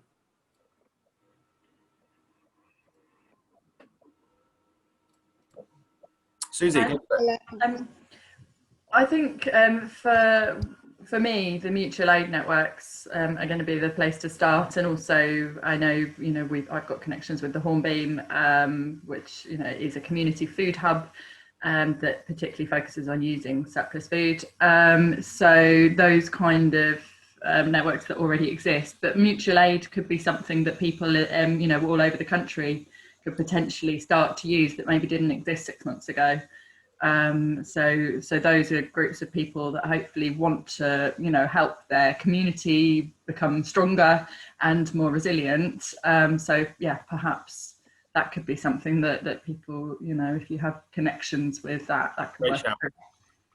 Yeah, so existing community groups, that's a really good point. Charmaine, did you have something to add? Yeah, just for us, when we did our gleans with the students, I mean, we've got access to a minibus, so transport may be an issue for others, but what we did as part of the whole project is we got our students to actually research what groups were in the local community, so in Folkestone, and what were they doing, and do they think that who do they think would benefit from pumpkin squash or apple? So it was also part of kind of curriculum project for them to do. And then for their telephone skills, they then called or emailed if they couldn't get through to them, and actually reached out and let them know that we're a group of students and etc., the gleaning story, and would they benefit from some of our produce. And it was a good way of us actually then getting the students to reach out and understand what's happening in their local community and what organisations and the things that are happening. So we managed to get hold of 6 different community organisations, and then we took our minibus and got the students to actually hand deliver. So again, making that connection with the local community. But we found that people were so happy to hear from us, actually. So some of the students were like, oh, that's a bit cold calling. And I was like, you're not selling them anything. You're giving them something for free. But they were actually honoured, some of them, to think, oh, you know about us and you know that what we're doing. So it was just, everybody was so receptive to the whole project, and it just worked really well because it got us to open our eyes of who was there. So for us, it was quite simple in a way, but that's the way we did it. Just research who's around, reached out to them, and then hand delivered. Awesome. Brilliant. Something I was hearing in that's I think worth kind of expanding upon as well is this idea that it's very easy to view gleaning as the volunteers or people that come along and volunteer their time and effort for somebody else. But what Charmaine's just touched upon, and what she's obviously designed really well as part of the curriculum, is that there's a real opportunity to sort of build a sense of agency within the volunteers are really actively participating in something that's going to be really beneficial for them. We've touched upon ideas of how gleaning can be, sort of broadly falls under the banner of kind of horticultural therapy, the idea of people getting into nature, getting into farming, having a connection with food. But yeah, this idea that there's, if you think about it as Charmaine has done, then there's a real opportunity for there to be a huge beneficial learning experience for everyone who's participating in gleaning, especially with connecting with their local community. Steve, I think you had a point. Yes, being a member of Lions Clubs International, there's a lot of Lions Clubs throughout the United Kingdom. And what we did after the last training session, we had a meeting with 7 other clubs who are in our zone. And on the glean that we've got coming up with the pears, apples, other Lions Clubs are involved, and they're going to travel into Nottinghamshire and help us with those gleans. So with food and hunger it's part of what Lions do in the community. As I mentioned last week, we try and help out our communities with certain aspects of life. One of them is hunger, and one of them is the environment. So that was very good, and that was very, very easily accepted by the other Lions clubs, because we're already sort of halfway down the track of, if we say to people, will you help the community, will you help the farmers, will you help the environment? It's quite a good way of approaching this to get people involved. And the other thing on the distribution, we're using Fair Share. And Fair Share have been very, very good. We've been in touch with them. They're very interested in the produce that we've got. They are going to supply us with certain crates. They're going to send a wagon, and then they're going to distribute the product, that the produce we get. Got 16 hubs all around the United Kingdom. So that produce will get distributed in a fair and equitable way. We're trying to look at also getting local people involved. There is somebody that's got 4 or 5 apple trees, Bramley apples, which are from this part of the world. And one of our Lions members approached the person, and they said, yeah, we've got too many apples, we can't eat them all, so we're going to go and glean those, and we're going to distribute those locally, like 1 or 2 of the members on here now. So we're expanding. This is the first glean I've ever been involved with, the apples and pears, but I think it's a fantastic opportunity for the Lions to get involved with gleaning nationwide, and I'm hoping that more clubs and more districts within our organisation will get involved. Fantastic. Yeah, no, it's good to hear that of those 3 projects that contributed there, you've thought through both the volunteer pool and also the onward distribution. That's really great. Anyone else got anything burning to add, or should we? Could I just ask Steve if there's a good web link that you could put in the chat for where, so people can see where the Lions clubs are closest to them? I don't know if that's something that exists that you could share. Yeah, which were from? Sorry, say that again. Which part? Whereabouts are you? What's your geographical area? Well, I mean, it's just for everybody here, and we're from all over. Yeah, no, I can certainly do that. I'll put that into the chat. We've got our head office is in Birmingham. We refer to it as HQ. Yeah, it's just so people can contact their local Lions club as a source of volunteers. Yeah. Okay, well, I can certainly do that. I'll put that in the web chat in the chat room, so everybody can pick that up. And if people wanted to contact me directly, I don't mind doing that either. And then I could direct people to specific Lion clubs within your geographical area. Brilliant. Thank you. I'll put that information in there now. Cool. Yeah, I guess a useful summary that I got from both Susie and Steve was sort of existence of networks, and being able to sort of take advantage of a local version of that, because you tend to have quite organized pools of volunteers, or ways in which you can, a sort of central hub through which you might be able to contact quite a few people with regards to volunteers. Cool. Has anyone else got anything on this topic? Joy, you had your hand raised? No, you got covered. Nick. Hey, during lockdown, I lived with my dad, and it was in a small town, but they had like it's called Waste into Wellbeing, and it was a local food hub. Oh, I think actually Susie mentioned food hubs, but yeah, I don't know, they exist, and they have the distribution channels, and they accept food from anywhere, especially glean food, but they weren't particularly taking it direct from farms at all. They were getting it from supermarkets or restaurants. Yeah. So they could be really good. Fantastic. And I think that points to something that's very important about gleaning, or almost unique, whereas food waste at the level that's in the field, edible food waste in the field, there are very few other organisations that pick up food at that level. So gleaning as an activity is something that it doesn't overlap with other organisations that do either retail or intercepting food at other levels of the food chain. So that's actually why these, building links with farmers and having an understanding of horticultural production cycles is really useful for kind of being well equipped and knowledgeable as a gleaner. Okay, so without further ado, we can jump on to the next part of today's session. So we're going to discuss all the components to a successful gleaning day itself. So that's going to be on a farm, a gleaning coordinator with a group of volunteers. And Maddie's got a Miro board that she's hopefully going to be able to share her screen. And we're going to see how a day fits into the context of the other things we've been learning about: the recruiting of volunteers, the planning the distribution of the produce.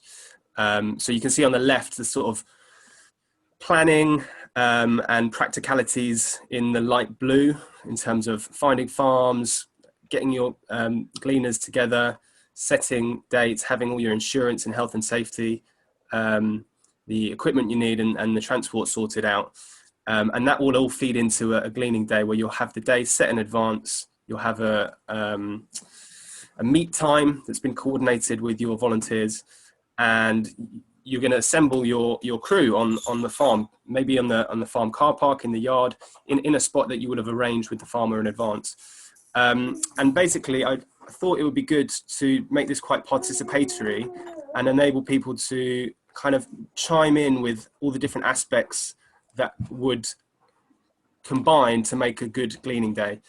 So has anyone got any suggestions for, the necessary components to a good day? An example might be a nice lunch break. It might be providing adequate health and safety information.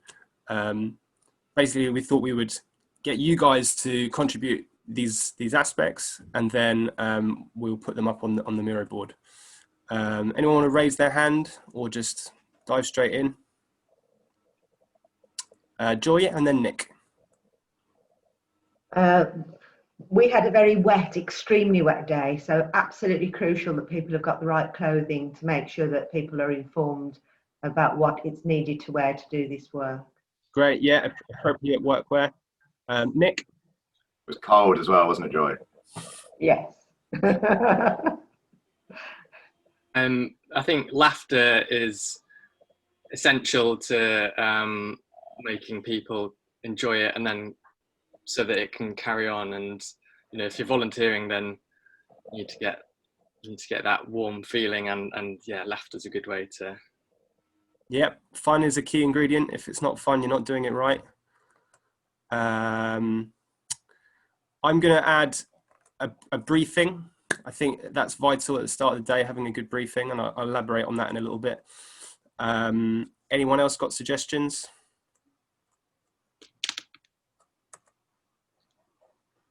Let's put in a lunch break. That's necessary. The right equipment as well, as in for actually doing the harvesting. Great, so that will cover potentially like harvesting knives. It might include the crates that you're packing the produce into. It might be gloves, if that's appropriate for the crop. Any other components? I just wanted to add on the lunch thing is making sure everybody's really clear about what's going to be on offer, and if they need to bring something themselves. I mean, this comes as a part of the sort of preparation beforehand, but I know it can be a bit anxiety inducing perhaps for people. We've had volunteers in the past that have not necessarily had the funds to be able to kind of supply their own lunch as well. So we've always tended to suggest that people do a sort of a bit of a bring and share, but then we tend to always just have like a little bit of veggie, allergen-free stuff in reserve as well, just to make sure that we can pick up if anyone's either forgotten it or, I mean, I've run a glean and forgotten to bring my own lunch before. It's entirely possible that can happen when you're rushing out the door in the morning. What about to have some sort of WhatsApp group or something like that, so you can easily communicate with people over a wider space, or if you need to get a message out to people? Yeah, I think communication or dialogue within the group is key, whether that's digital or in person, because sometimes these spaces you won't be able to see everybody that's present if it's an orchard, for example. So definitely having that dialogue. We don't tend to have WhatsApp groups, but it's a good idea. It could work. Particularly if you're on a site where people maybe are picking in two different fields quite far apart. Any other components people want to add in? Necessary ingredients? I would just dive in quickly and add with the WhatsApp. It's always worth having an alternative due to the fact that you might not find yourself with signal on a farm, which is something we've struggled with a bit in the past. First aid kit. Very good point.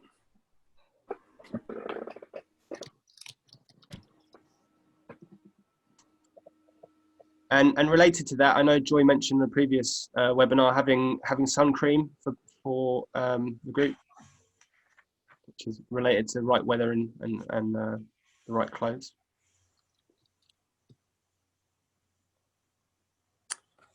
Joy? People are clear about who's the coordinator. Yeah. So an understanding of who to approach with questions and who's, clarity of roles. Who's in charge?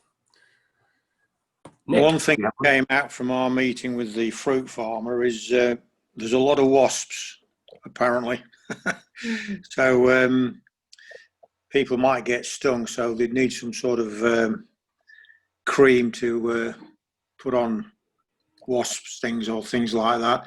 And also it was mentioned that because pears are quite hard when they fall, if the grass is relatively long, you just got to be careful where you stand, because you could actually turn your ankle. So just to be aware of the fact that fallen fruit can actually cause a trip hazard.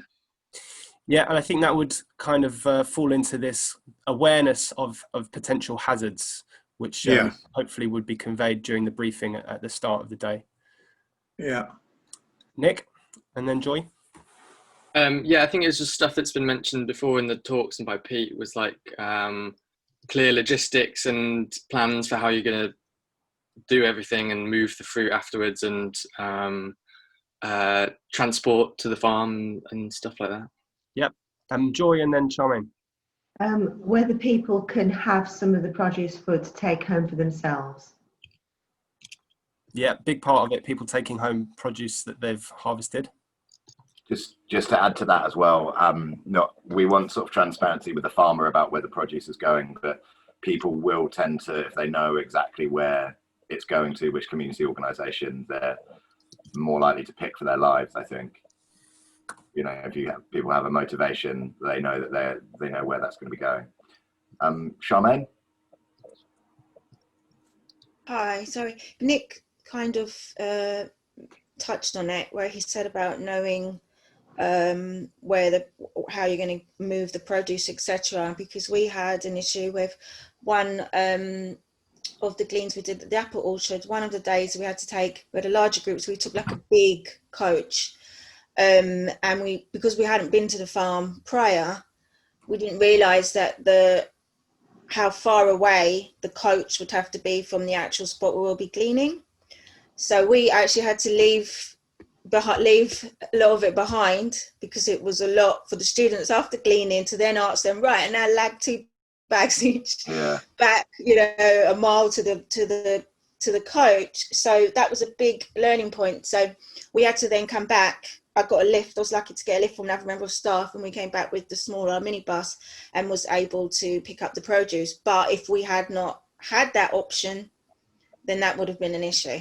So just that was a big learning point, was actually know how, because some of them where you can park and where you can pick are quite close, but that wasn't something that I checked beforehand, and it could have been a big issue for us if I didn't have that backup transport to come back the next day. But I literally had to leave it overnight and come back.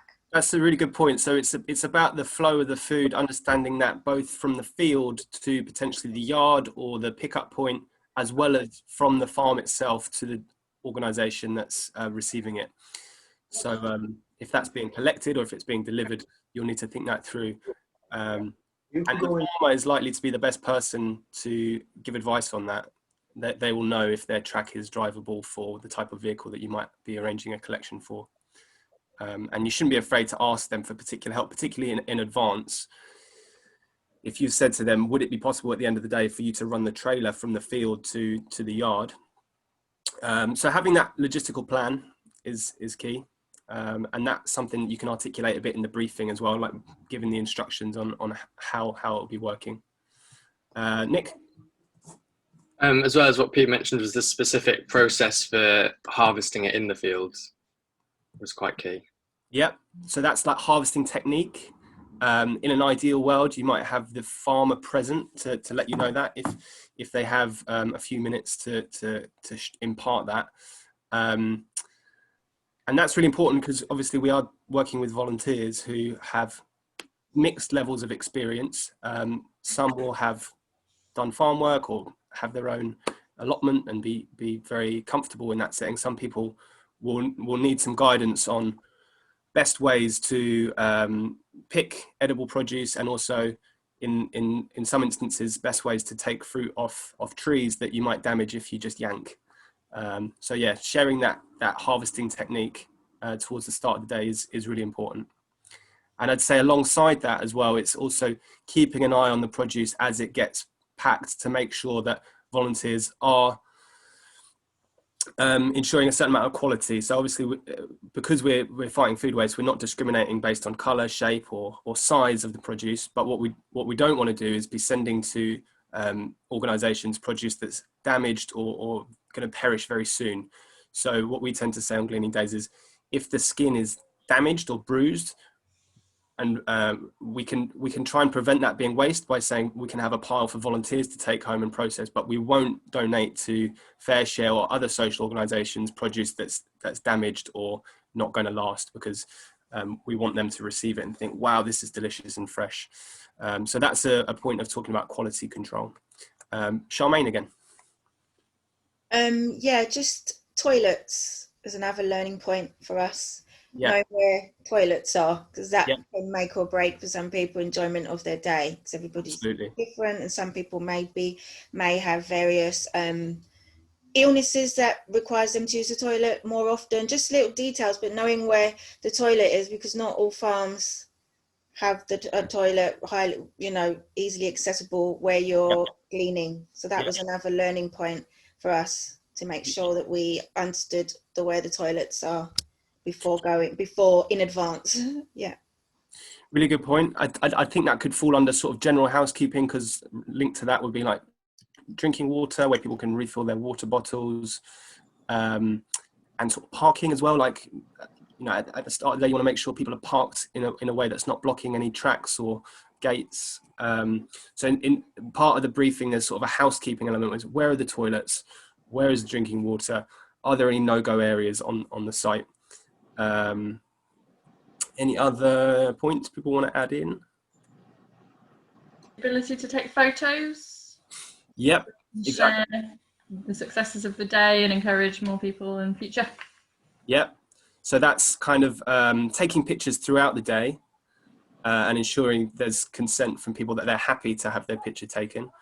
And then, as you referred to, Susie, letting the world know at the end of the day that you've had this day out and rescued this produce. So sharing the story on social media and celebrating it. Very, very important aspect.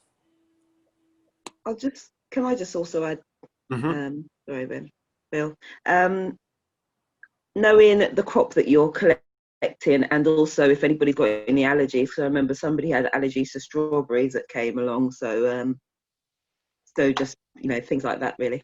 Yeah, that's a really interesting point. I hadn't actually thought of participants having allergies for the crop, but yeah, I think you definitely need to have that covered in the briefing. Especially for the wasp stings as well. Like on our forms for each individual sign up, we ask people if they have any allergies, and then we can essentially follow up and say, are you going to bring an EpiPen? Just to make sure that we've kind of at least taken that into consideration.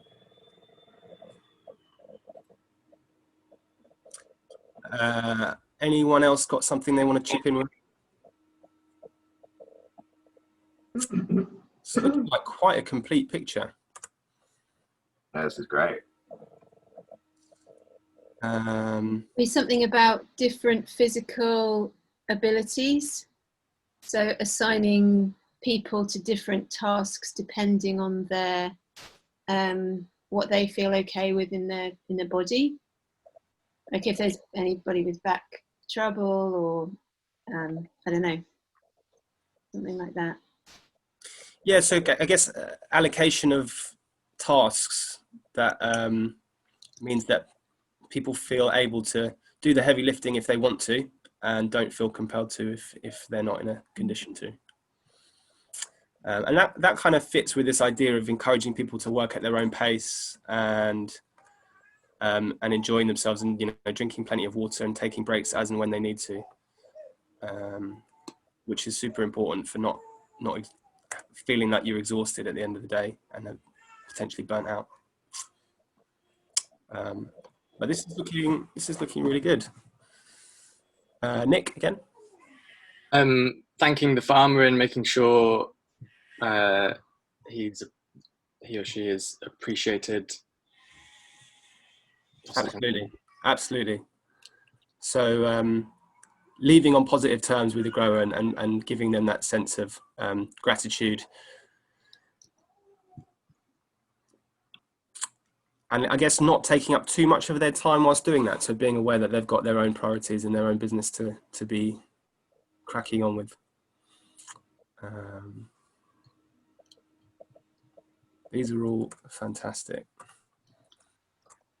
Do you have to do like a sweep of the farm, sort of the space that you're going to be at, sort of before and after, just to make sure there's no sort of anything untoward there before you start, and then you've got everything at the end?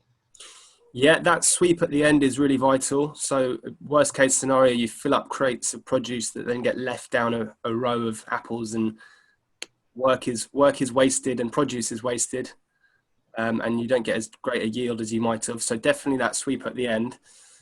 We don't tend to do a sweep of the space before, but it is helpful if you're able to arrive a few minutes, say 15 minutes before the volunteer meeting time as a coordinator, and you get to sort of scope out the space, because it might be a site that you've not visited before. That's obviously going to be very helpful for you in terms of relaying information onto your group. So I think that's a good point, Becca, in terms of having that kind of scouting around at the start, and then also making sure you're not leaving anything behind at the end.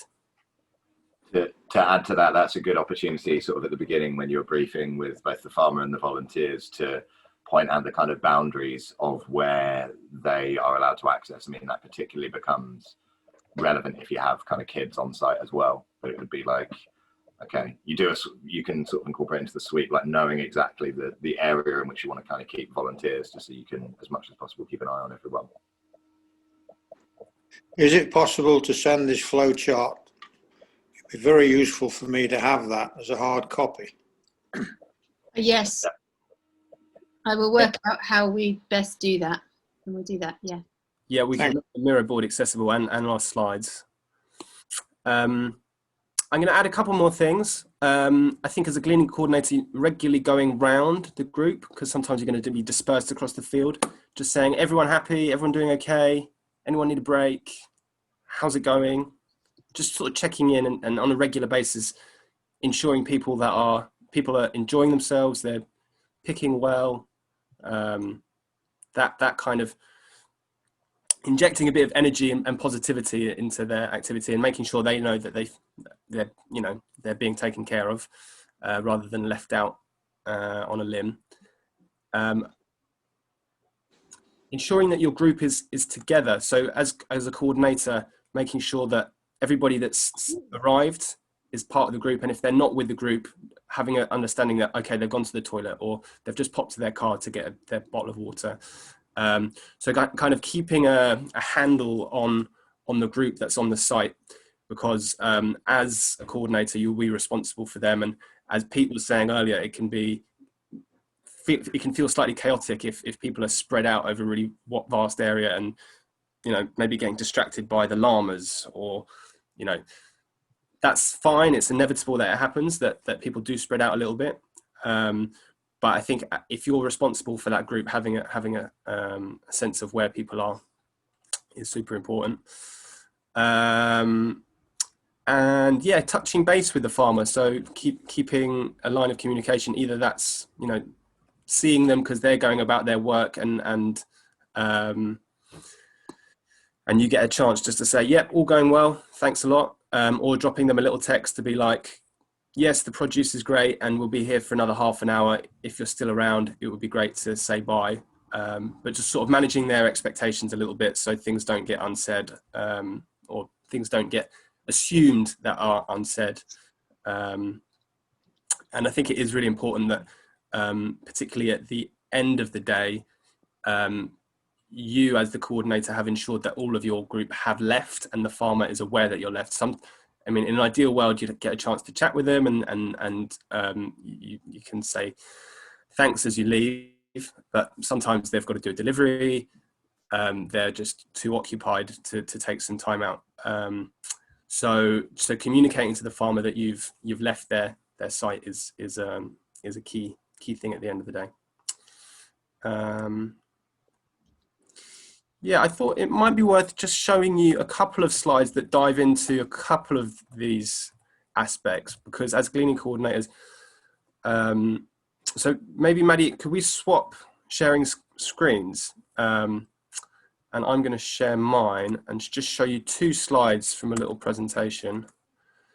One is about the volunteer briefing, because in my head, it sort of breaks down to 4 aspects. And these have been covered a little bit on the Miro board, but I thought it was useful just to outline these 4 aspects. So that's the sort of housekeeping. Charmaine mentioned the toilets, that's really key. Drinking water on a hot day is also very important. And it would be great if you knew that in advance, because maybe as a gleaning coordinator, you need to bring a 5-10 litre water container. If there aren't toilets on site, then that's going to really limit the length of time that you can have a volunteer group at the farm. So you might have to do a half-day session. Making sure everyone's parked in an okay way that's not blocking entrances.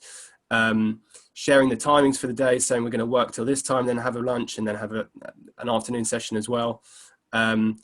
Giving a bit of a rough plan of like whether people should leave their lunch in the car park or bring it with them. So that sharing those sort of housekeeping points. The second thing is in terms of health and safety.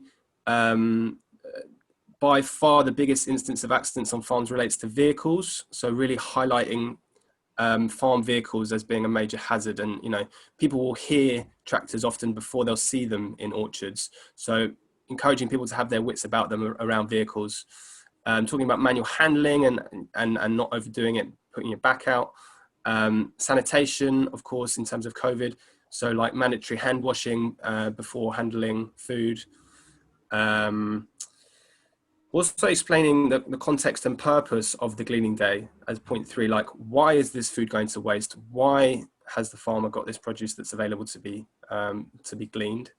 And also where the food will be going. Those 2 things will provide a huge amount of motivation for the gleaners if they know what's going on and they understand a bit of the backstory, as opposed to just there's this random field of cabbages that they're just going to be asked to dive into. And then I think it's important that these instructions come last, because you'll find that some people are chomping at the bit to just get at it. So if you do share the instructions, people will sometimes crack on without paying as much attention to the previous points as possible. So sharing the plan, saying, okay, we're going to walk down to that field. If people could carry crates, and please, if someone else could bring that item, and talking about the kind of tactics for how you'll approach the crop, whether it's to do with having people partnering up and taking, rows in pairs, and that, what was mentioned in terms of harvesting technique, how you pack the produce and keeping an eye on quality. And I guess with this entire volunteer briefing, it would be great if the farmer is able to stand with you for the 15-20 minutes that it will take to convey, because they're going to have a lot of the information that's relevant. and be able to chime in as and when they need to. But I thought it was worth just sharing that slide, because to dive in on that volunteer briefing at the start of the day, there's some key components of that need to be conveyed. And as Pete said, it's really handy if everybody is gathered at the same time in order to do that, so you don't repeat yourself as a coordinator.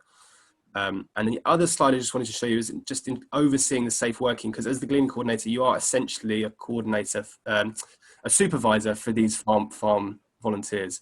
So there's the stuff that we mentioned on the mirror board as well, in terms of ensuring the welfare of volunteers, letting them know when the breaks are coming up. So say, okay, in 10 minutes, we're going to have a lunch break. So this is the last crate you'll be filling. Keeping in communication with the farmer, keeping an eye on the quality of the produce, responding to weather conditions. So if it starts tipping it down, having a sense of where the shelter might be that you can decamp to. And yeah, just keeping things energetic and positive so that people feel like they're in a position to make a difference and get stuck into the work. Because invariably people come excited and energetic and willing to get stuck in.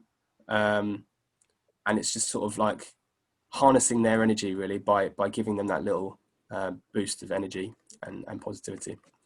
I guess there's two things I wanted to add to that, Phil, if that's all right. One of which is, sort of on the subject of announcing the breaks, you will find that you have to be a little bit more forceful than you'd initially expect when some people get so motivated to pick that you have to almost physically snatch the crate out of their hands in order to get them to stop, because it's about a case of kind of conserving energy, and people will often not want to recognize when they're a bit too tired or when it's a good time to stop. So it's like, from a well-being perspective, I just wanted to sort of doubly highlight that. And obviously any gleaning that's kind of taking place in the next 6 months to, I don't know, hopefully not a year, part of this regular go around is just going to be ensuring that kind of physical distancing is in place, and that there's sort of readily available hand sanitizer for kind of however many groups that you've got. If you've got people if you've got a group of 3 or 4 kind of picking together, and then another group sort of 10, 15 meters down the way, then you're probably going to want some hand sanitizer for kind of each of those as well. Yeah, very good points, James. So I think we could jump back to the mirror board basically, because that was... Of course you can. Oh, that's not a question, that's background noise. Right, I'm going to stop sharing. And then we go to the mirror board and then have a sort of talk around those topics. If anyone had anything to reflect upon from their own experiences or questions about things that don't make sense, then now would be a great time to sort of have this Q&A dialogue towards the end of the session. We've got about 15 minutes left. Did anyone have anything to reflect upon, either logistics on the day or relating to the content earlier in the session?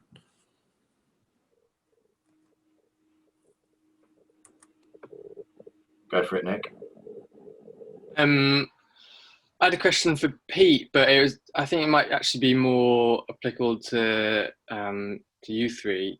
It sounded like Pete allowed people to glean on his farm for the warm, fuzzy feeling he gets, and out of goodwill. And I was going to ask, like, what are the reasons? Why wouldn't a farmer want you to glean, and what are the typical reasons you get for them not wanting it? Like, is it just the time that it takes them? That's their cost, is what Pete said, or could the waste food be turned into compost? Like, why do you get no said to you? That's a really good point. It's a good question because it can help us kind of anticipate barriers to setting up gleaning days.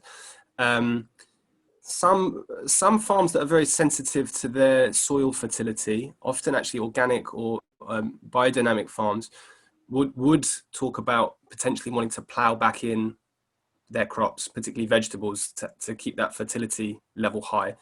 The counter argument to that is that their crop rotation should account for the fertility leaving the soil, because those organic farms will have a crop rotation that has fertility building stages within it. That's kind of what organic farming is all about, that you generate the fertility on the farm rather than add inputs that are chemical.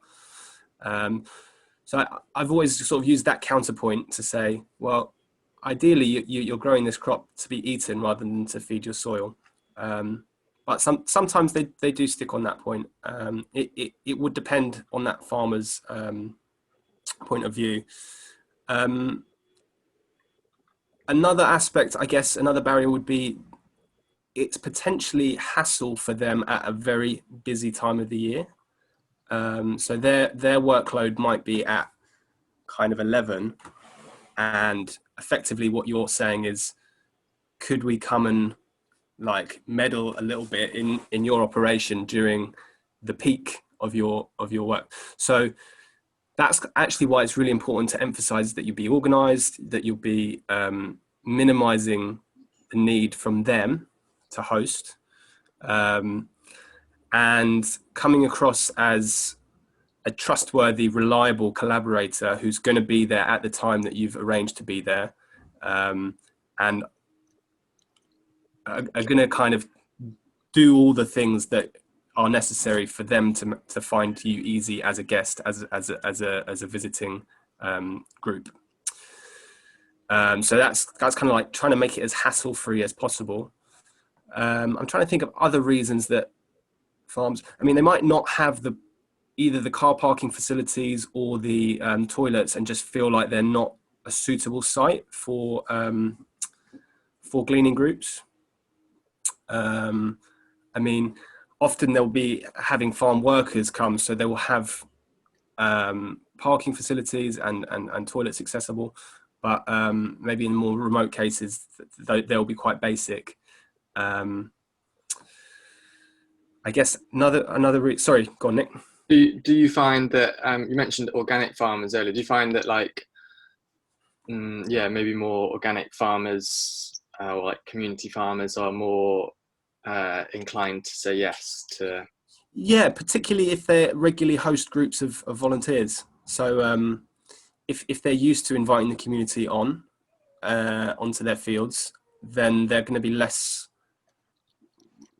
I guess, concerned about collaborating with another community group. I guess the flip side to that is that if they're selling kind of locally, there's a chance that they might not actually be beholden to the same cosmetic standards that you would get from a larger retailer. So the kind of flip side of it is there might not actually be as much produce available. But having said that, Phil's done plenty of gleaning with organic farms in Sussex. Just one thing I wanted to draw people's attention to was a link that I've put in the chat, which is contains an image and a bit of information about the food recovery hierarchy. So that's kind of a set of principles that feedback and kind of gleaning work has. It's kind of to do with the most kind of environmentally sensible ways in which you might sort of consider food. So I'm just going to share my screen really quickly. How do I do that?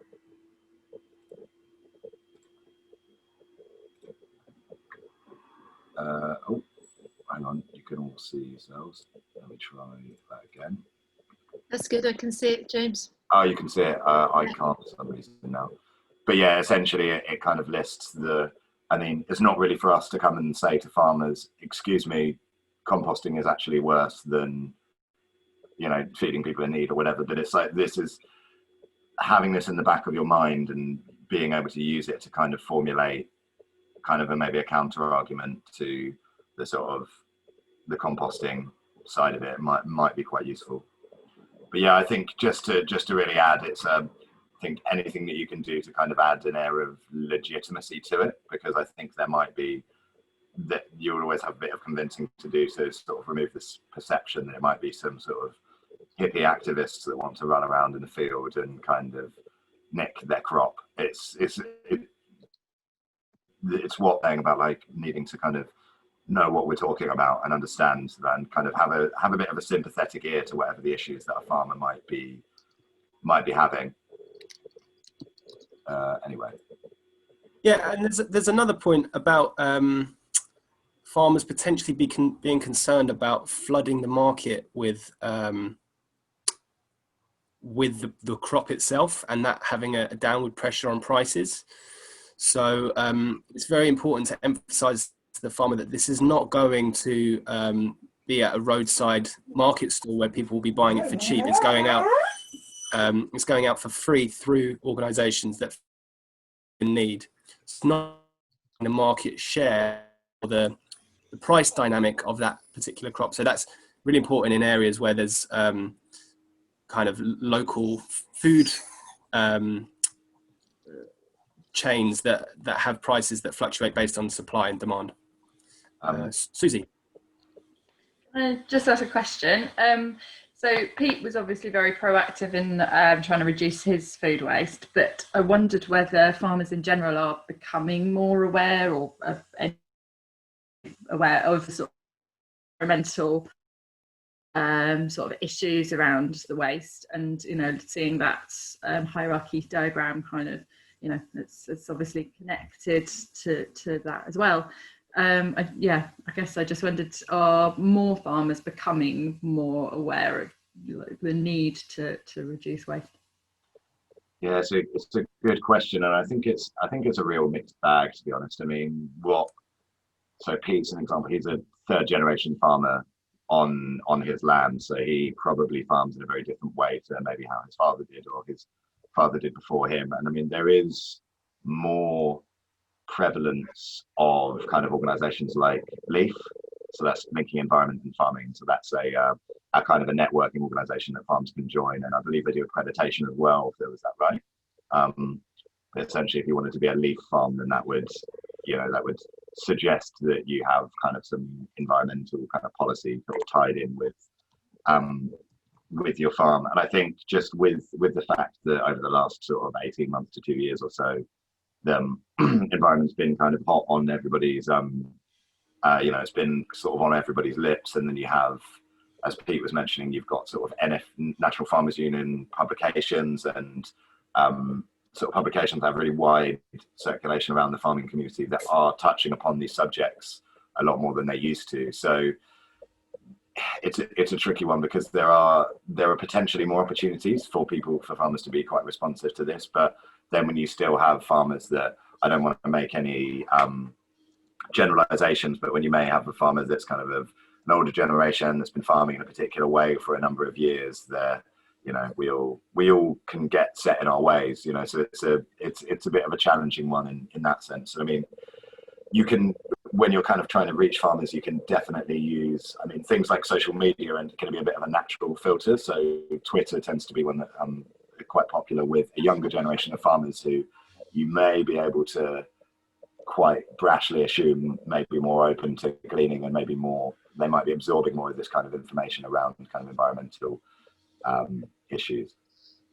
So go for the young farmers if you can. Maddie? Yeah, just flagging up, we're in our last 5 minutes of today's session. So well done for staying with it. There's been lots to take in. It's been actually really fascinating. And so I just wanted to kind of offer an opportunity for anyone who hasn't yet asked a question to, if they want to do so, either in the chat or out loud, just for anyone who hasn't yet. Also, then maybe to just provide an overview of what's going to be happening next week during the next session, the last session of these 4, next Thursday. So just in the first instance, if there was anybody who hasn't yet. Everyone okay? And we're, always feel free to drop us an email as things come up, as questions come up. Yeah, James or Phil, do you want to just sort of wrap up? We could have a little closing round, or we can just talk about next week, and then Cool. Yeah, I can do that. Thank you, Maddie. And yeah, just to highlight, anybody who did want to follow up with questions in email, absolutely not a problem, and we'll do our best to get back to you straight away. So next week we are going to be focusing, as I mentioned at the beginning, trying to kind of wrap things up neatly, focus a little bit on different types of organizational structures, some advice around kind of fundraising for small grants to be able to access some funding for your gleaning work, and we'll sort of collaboratively try and devise a system that's going to work for us to all be communicating with each other after this, whether that whatever sort of digital format that might take. And I believe, Phil, we're going to be joined by we're going to be sort of co-running it with a former colleague of ours who works on the Gleaning Network for a number of years, Dan, who works for Semble, previously known as Project Dirt. So they are a networking organization that exists with the sort of primary purpose of kind of supporting small community organizations to access funding, kind of build resilience, incorporate themselves as organizations efficiently. So yeah, I think there's going to be some really fantastic insights from that as well. And then hopefully that's going to be a bit of a chance for all of us to kind of reflect on what we've learned so far. I'm going to follow up with an email later today, just kind of trying to summarize some of this, posting links to the videos that we've got so far from the previous 2 sessions for anybody who wanted to access them. And yeah, I think that's it. I did have one last thing I wanted to ask of you all. It shouldn't take longer than 5 minutes, but it is just a very quick feedback form for this session. So it's yeah, very, very few questions, shouldn't take any longer than 5 minutes, but it would be amazing if you'd be willing to stay on the chat and just quickly fill that out. So I've just put a link to the Google Doc survey in the chat there. But yeah, whilst that's happening, I'm maybe just sort of popcorn style, so anyone can jump in if they want. Any reflections or feelings that they've had come from these sessions, whether you're kind of excited and feeling inspired, or the opposite of that, or anything in between.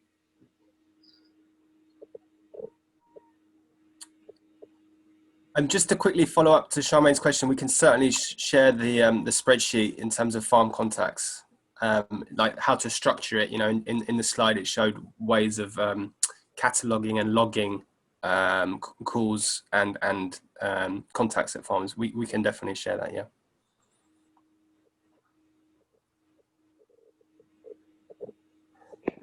Can I just ask a very quick question with regards to publicity?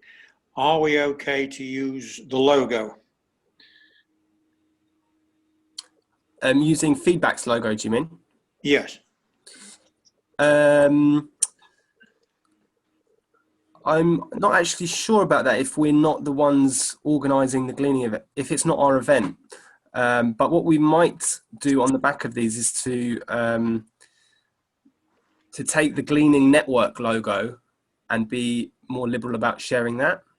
But I think in the terms of Feedback's logo, if it's not our event, I think it would be something that we might have to be a bit greedy about and not share. Okay. Sorry. No, that's all right. I thought I'd better ask the question because I didn't want to upset anybody.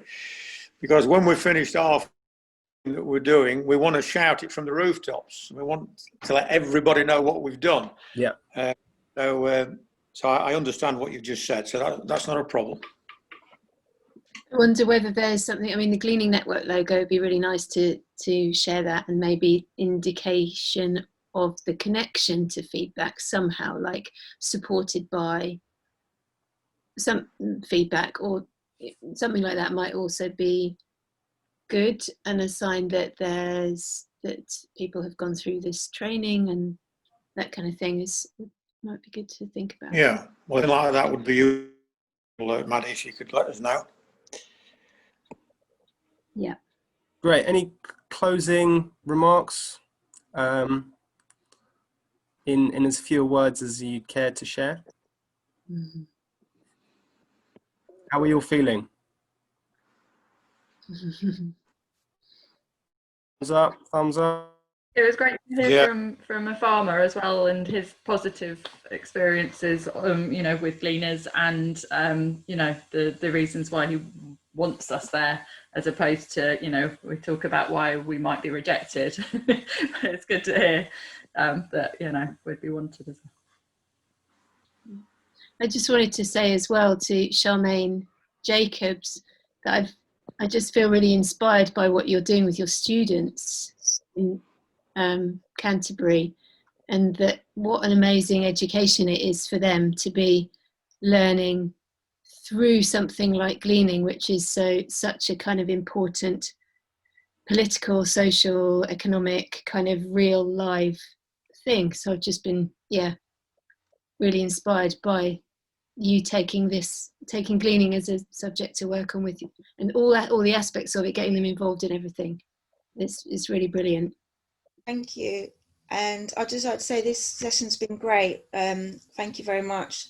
Just even down to, you know, basic things like keywords, just even for me to pass on to students in terms of their marketing. If some of them do decide to take on and do micro enterprises, it's just also use of language that they can use in their marketing and things like that. So it's been great, and you know, giving us those kind of pointers of what you can ask in your briefing, and what you can talk about in your briefing, etc.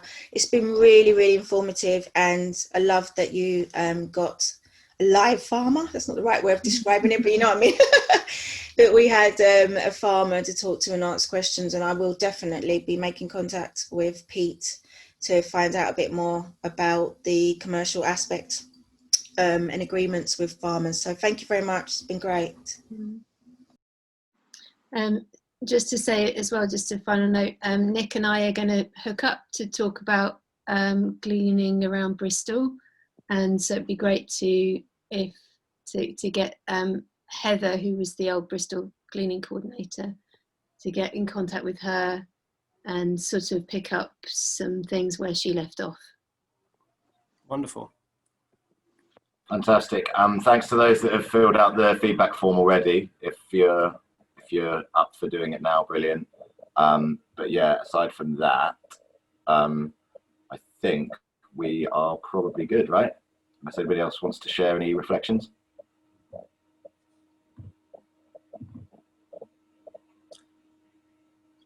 Thanks a lot, everyone. Really great of you joining us. Yeah, thank you so much. Thanks. Bye. Next week. Bye. And thanks for bearing with us, everyone.